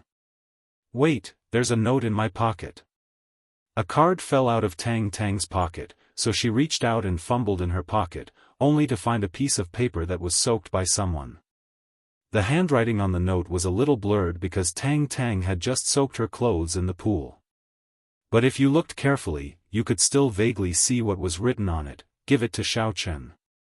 For me? Xiaochen took the note handed over by Tang with a strange look. He looked carefully and found that the handwriting on the note was not clear. Of course, even if it was clear, he couldn't see the handwriting. He didn't know who put it in Tang's pocket. It seems so. Tang nodded. Is it the girl fund that Xiaochuan gave me? Xiaochen thought about it, but he couldn't think of anyone who would give him money. The only suspect was Xiaochuan. This guy wanted Xiaochen and Tang to be together, so it was reasonable to give some funds to Xiaochen. Girl fund? Tang was stunned, and then she said with a red face, it seems that Xiaochuan is really willing to spend a lot in order to get rid of me. Who cares? Since he gave it to me, I'll check how much money is in it after the exam. Xiaochen naturally wouldn't accept the money for free. Don't bother. I have a Shengfutong mini card reader here. Just swipe it with your mobile phone. Tang said, took out a card reader, plugged it into the headset of the mobile phone, and handed it to Xiaochen. D*MN, so advanced. Xiaochen took the card and swiped it. He found that there was only 20,000 yuan in it, which immediately made Xiaochen disappointed. Xiaochuan is really a little stingy. He only gave me 20,000 yuan. You're too cheap, aren't you? Okay, 20,000 yuan is not bad. Tang Tang thought it was a lot. How many fried dough sticks do we have to sell to earn it back? I think it's a lot. Okay. Xiaochen gave the card to Tang Tang. I haven't paid back the money I borrowed from you last time. I'll give this back to you directly. The extra 10,000 yuan is to pick you up. Pfft. Tang Tang was happy. Is there anyone who picks up girls like you? Local tycoon, just throw money directly. Huh, just kidding. Take it. Xiaochen also laughed. Aren't you short of money? Why do you give it to me? I don't need it. You take it. Tang Tang waved her hand and returned the card to Xiaochen. Let's go to the exam.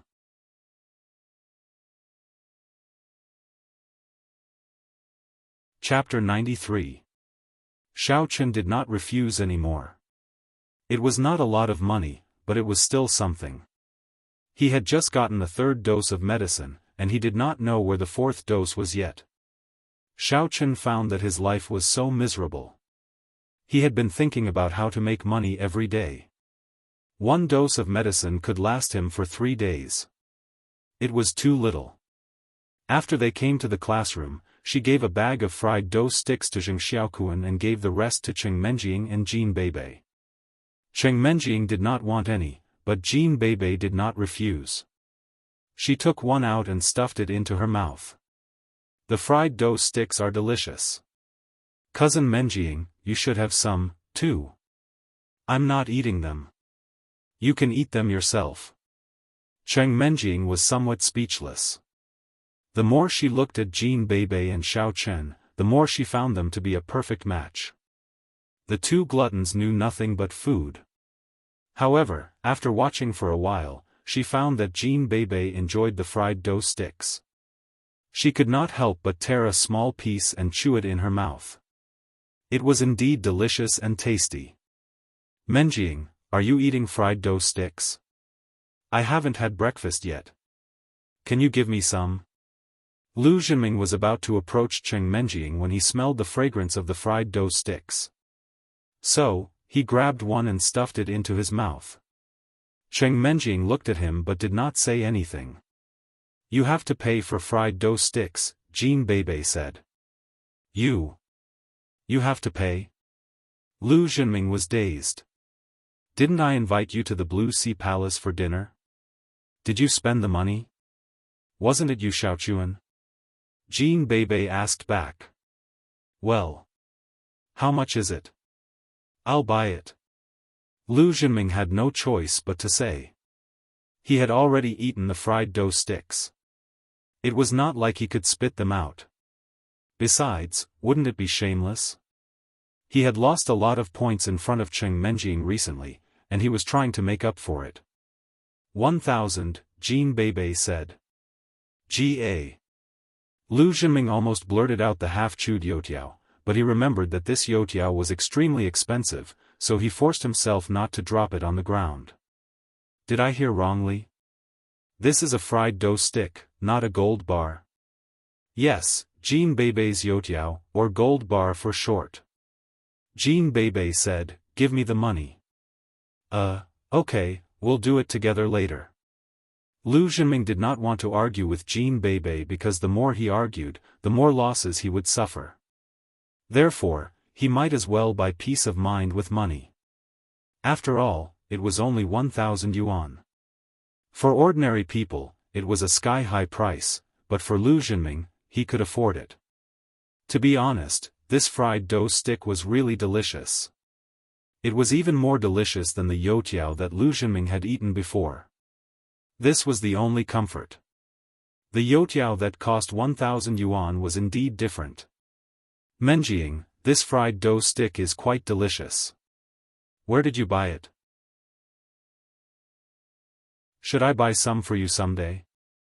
The more Lu Zhenming ate, the more delicious it was. Before he knew it, he had eaten 7 of them. Xiaochen blew them up on the morning market street, Cheng Menjing said casually. Oh, the morning market street. Lu Zhenming was somewhat unhappy when he heard that Xiao Chen had blown them up. Was he trying to please Qing Menjing? However, when he thought that Xiao Chen would be crippled, if not dead, tonight, he felt relieved. Seeing that Qing Menjing did not say anything, Lu Zhenming stood up and was about to leave, but Jin Beibei stopped him. "Hey, are you going to dine and dash?" "Huh?" Lu Zhenming was dazed for a moment. It was not until then that he remembered that he still had to pay.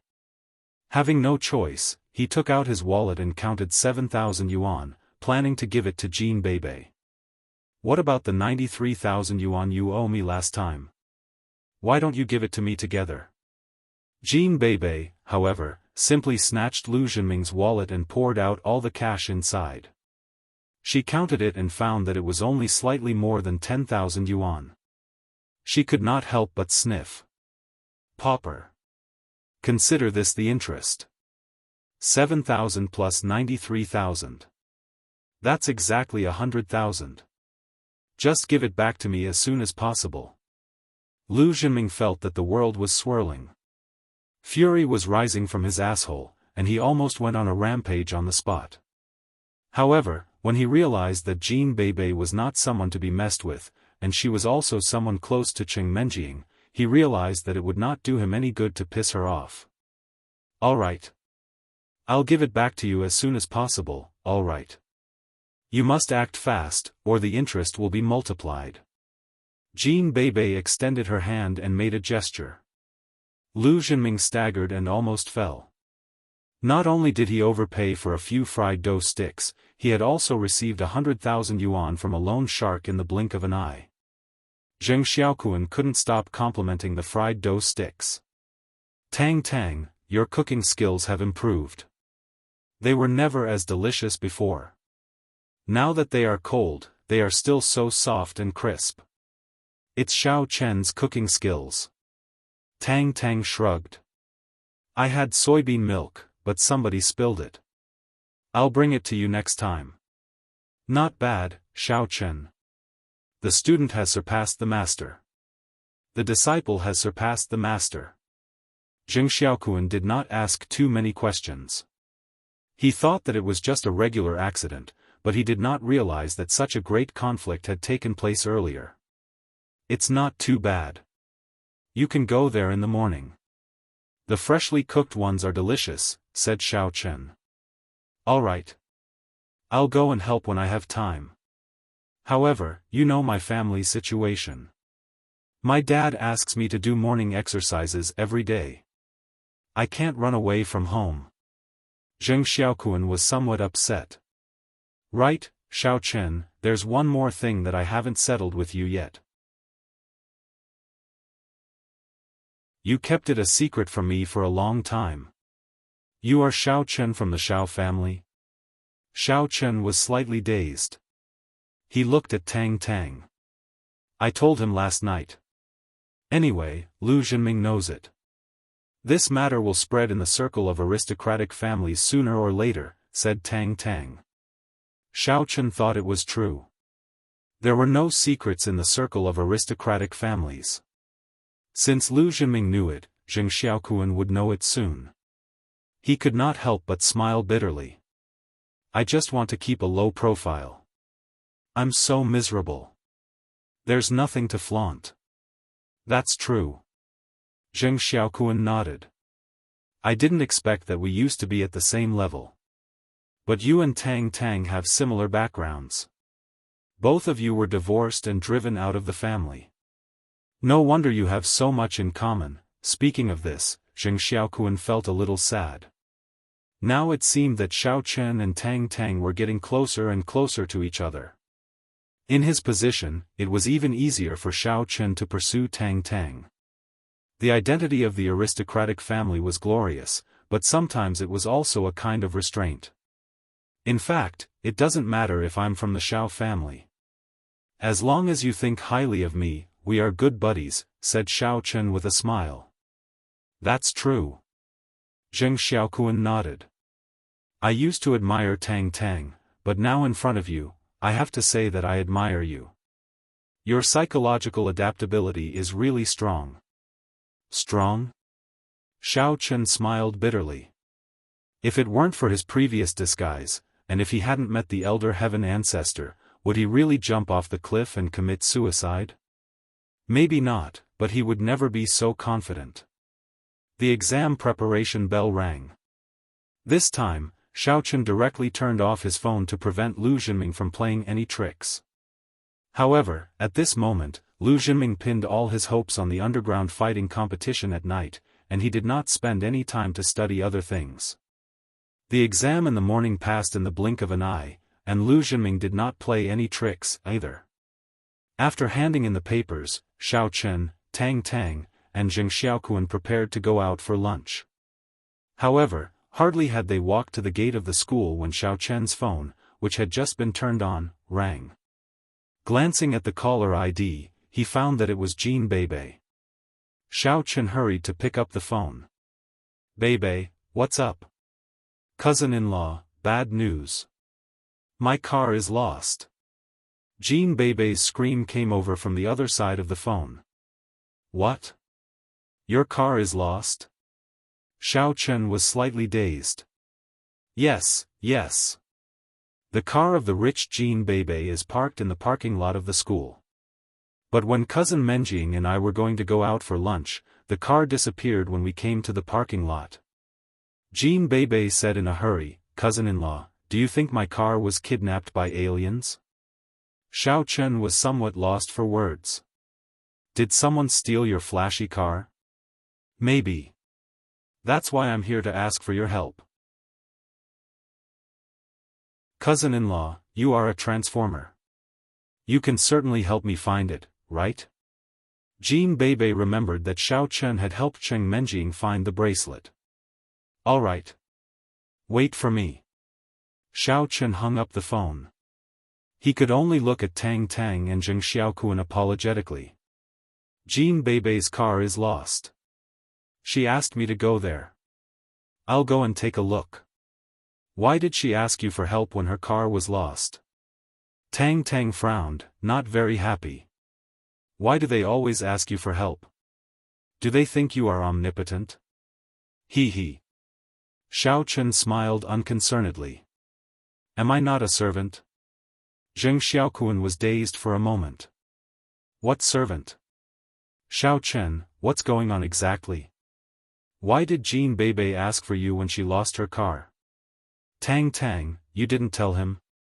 Xiao Chen was also dazed. Judging from Zheng Xiaoquan's look, it was obvious that he didn't know what happened between him and Cheng Menjing. "I don't dare to say that. The fact that you are Xiao Chen will soon be known in the circle of aristocratic families, but few people seem to know that you and Cheng Menjing are living together, right?" Tang Tang said innocently. Puff. "What?" Zheng Xiaoquan's eyes widened. "No way, Xiao Chen. You and Cheng Menjing are living together? Didn't you guys break off the engagement?" "How?" "Forget it. Let Tang Tang explain it to you. I'm leaving now." Xiao Chen shook his head and walked quickly to the parking lot. After Xiao Chen left, Tang Tang told Zheng Xiaoquan about the relationship between Xiao Chen and Cheng Menjing. Zheng Xiaoquan had thought that Xiao Chen and Cheng Menjing were a couple, so he was quite happy. It meant that it was impossible for Xiao Chen and Tang Tang to be together. But now, he was a little disappointed when he found out that Tang Tang was just a servant. Of course, Tang Tang also saw the change of Zheng Xiaoquan's mood, but she didn't say anything. Xiao Chen hurried to the parking lot of the school and saw that the place where Jean Beibei parked her car was empty. Jean Beibei was looking around anxiously. When she saw Xiao Chen, she immediately rushed over as if she had seen a life-saving straw. She shouted, grabbed Xiao Chen's arm, and shook it back and forth. "Cousin-in-law, help me find a car. I'm so anxious." Jean Beibei might have been too anxious and did not realize that her breasts were bigger than others. Therefore, when she swayed, she rubbed against Xiao Chen's arm. She rubbed against him back and forth, which made Xiao Chen very angry. Was she seducing him? Was she seducing him? Or was she seducing him?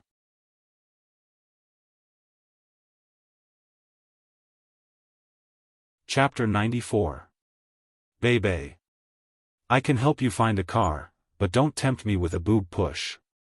Xiaochen moved his body aside unwillingly. Cousin-in-law, if you help me find a car, I can give you a boob push. Jean Bebe, however, said. Cough, cough. Bebe, how can you sell your body for a car? Seeing that Jean Bebe was getting more and more outrageous, Cheng Menjing was so angry that she immediately reminded her, also, he is your cousin-in-law. Ha! Cousin Menjing has finally admitted that he is my cousin-in-law. Jean Bebe immediately caught the mistake in Cheng Menjing's words. I'm almost dumbfounded by you. It was not until then that Cheng Menjing realized that she had said something wrong. She glared at Jean Bebe and said, it's all because you call him cousin-in-law all the time. I'm completely dumbfounded by you. Hey, Xiaochen, don't misunderstand me. I know. Let's go find a car now. Naturally, Xiaochen would not believe that Cheng Menjing's slip of the tongue. You are smart enough. Looking at Xiaochen's indifference, Cheng Menjing was more or less angry. Why don't you have any feelings for me? Xiaochen turned around and strode out of the school. Jean Bebe, however, grew anxious. She chased after Xiaochen and hugged him. Cousin-in-law, are you not going to have a taste of me? Jean Bebe's voice was a bit loud. Director Su happened to come to the parking lot to pick up his car and go out. He happened to see the scene between Jean Bebe and Xiaochen and was greatly shocked.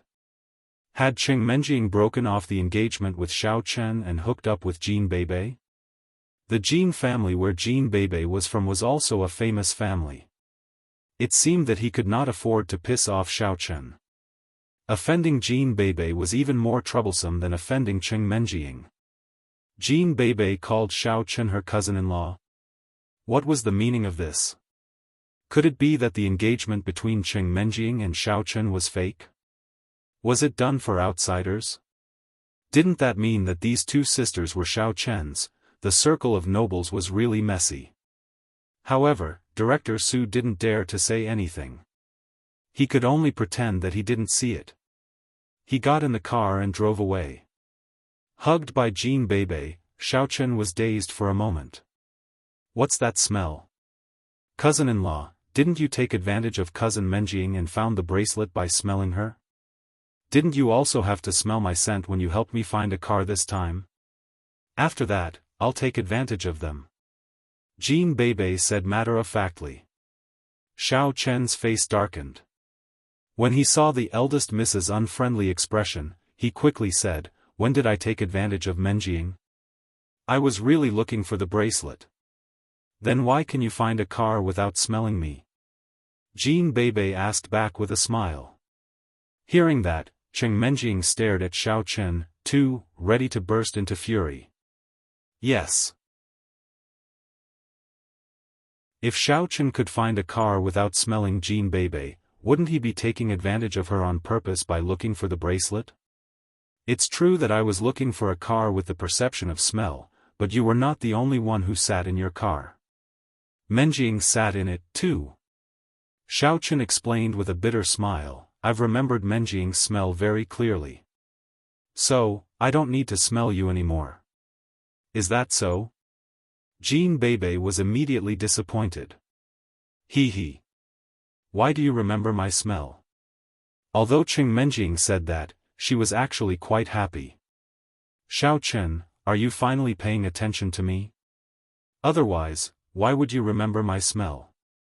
He. You must like me, but you pretended not to say it. Just you wait. I'm going to expose you when I have the chance. Xiaochen walked in the front, followed by Cheng Menjing and Jean Bebe. Both of them were physically strong, and Xiaochen did not walk very fast. Therefore, he did not feel tired on the way. Jean Bebe was too eager to find a car and did not realize how far they had walked. The eldest miss, on the other hand, wanted to see whether or not Xiaochen had remembered her smell and whether or not he could find a car. The three of them walked for more than an hour and came to the gate of a big house. In Songning City, which was a fairly prosperous city, such independent villas were few and far between.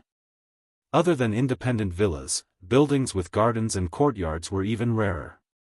However, the three of them were standing in front of such a building. Xiaochen slightly frowned. What is this place? The car should be in here. Cheng Menjing and Jean Bebe had never been here before, so they felt a little strange. However, when Jean Bebe heard that the car was in here, she did not care about anything else and directly rushed into the house. Who was Jean Bebe afraid of in Songning City? What was there in this house? Her family had a house. Therefore, she wanted to go in and find the car directly. However, before Jean Bebe entered the house, a man in black appeared at the gate of the house. He blocked Jean Bebe's way and shouted, "Who are you? This is private territory. It's not a place for you to play. Leave now. I'm here to find the car. My car is in here." Jean Bebe believed in Xiaochen. Pointing at the yard, she said firmly. "Your car? You came here to find a car?" The man in black found it funny. "Do you know what this place is? This is the territory of the Chen family. How could your car be here? Don't look for trouble. Leave now. I'm going in." As Jean Bebe spoke, she was about to bypass the man in black and break into the house. However, how could the man in black let her in? He directly grabbed Jean Bebe's collar, and with a swoosh, he threw Jean Bebe away. She fell to the ground and immediately fell on her back. You wait and see." Jean Bebe climbed to her feet with dirt all over her face. Although she was not afraid of anything, she also knew that it was impossible for her to break into the house by force. The man in black had the strength of a warrior of level 3 internal force. It was impossible for her to break into the house.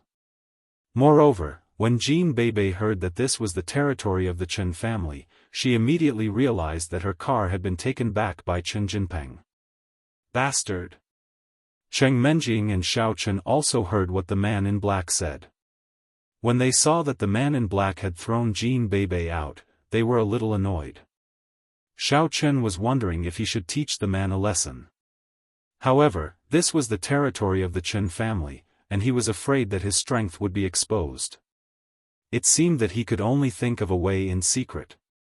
It turned out that this was the territory of the Chen family. No wonder it was so big. However, Xiaochen had never been here before.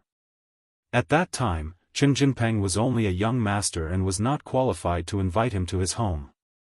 Cheng Menjing helped Jean Bebe up and said in a low voice, "Bebe, forget it. This car belongs to Chen Jinpeng in the first place. The owner has found it. What else can we do? Look at the ferocious guards. We can't beat them. We fell, but we didn't suffer any loss. Let's go." "No." Jean Bebe, however, gnashed her teeth and declared resolutely and brutally, "This Chen Jinpeng dares to go against me. I will not let him go. As my cousin-in-law's lackey, he has no self-awareness at all. I, Jean Bebe, will do justice for such a traitor. If I can't get in, I'll ask my grandpa to avenge me." Xiaochen was considering how to trick the guard and drive the car out when he heard Jean Bebe's words. He did not need to do anything for now. He had heard of Gold Fur Lion King, Old Master Jean, before. He was rather awesome and well-known among the noble families. With his help, there was no need for Xiaochen to get involved. Jean Bebe took out her phone and dialed a number. "My baby granddaughter, you finally remembered to call your grandpa." After the phone was picked up, a booming voice came over. It was obvious that he was very happy to see Jean Bebe's call. "Grandpa, I was bullied." Jean Bebe's voice suddenly turned into a cry. "Grandpa, you have to avenge me." "What? Who dares to bully the granddaughter of the Gold Fur Lion King? Which son of AB*TCH doesn't want to live anymore? I'll chop him into pieces. Hearing Jean Beibei's complaint, the Gold Fur Lion King burst into fury. It's Chen Jinpeng from the Chen family. He stole Beibei's car. Beibei, my cousin Menjiang, and my cousin-in-law went to look for a car together, but the guard did not allow Beibei to get in. He even smashed Beibei's butt and almost broke it into pieces. Jean Beibei said. The Chen family, right? Beibei, don't be hasty. I'm going to avenge you right now. The Gold Fur Lion King hung up the phone and hurried to the Chen family's house. Although he was somewhat confused about who his cousin-in-law was, he was concerned about Jean Beibei's safety and did not ask too many questions. Xiao Chen and Lady Wang looked at each other. They were a bit helpless about Jean Beibei. However, since Master Jean had shown up, they did not need to worry anymore. All they needed to do was to wait here.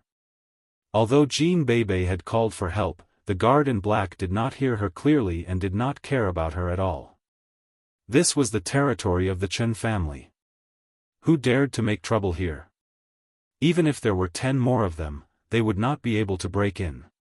Sure enough, Old Man Jean came very quickly. After about 10 minutes, Xiao Chen saw a Wrangler jeep speeding over.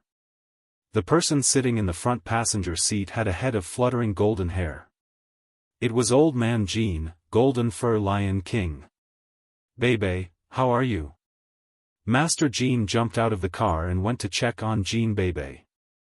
I'm fine for now, but the car is still inside. Also, they bullied Beibei, Jean Beibei said, pointing at the Chen family's house. Wait for me to avenge you. Master Jean drew out a machete from his back directly.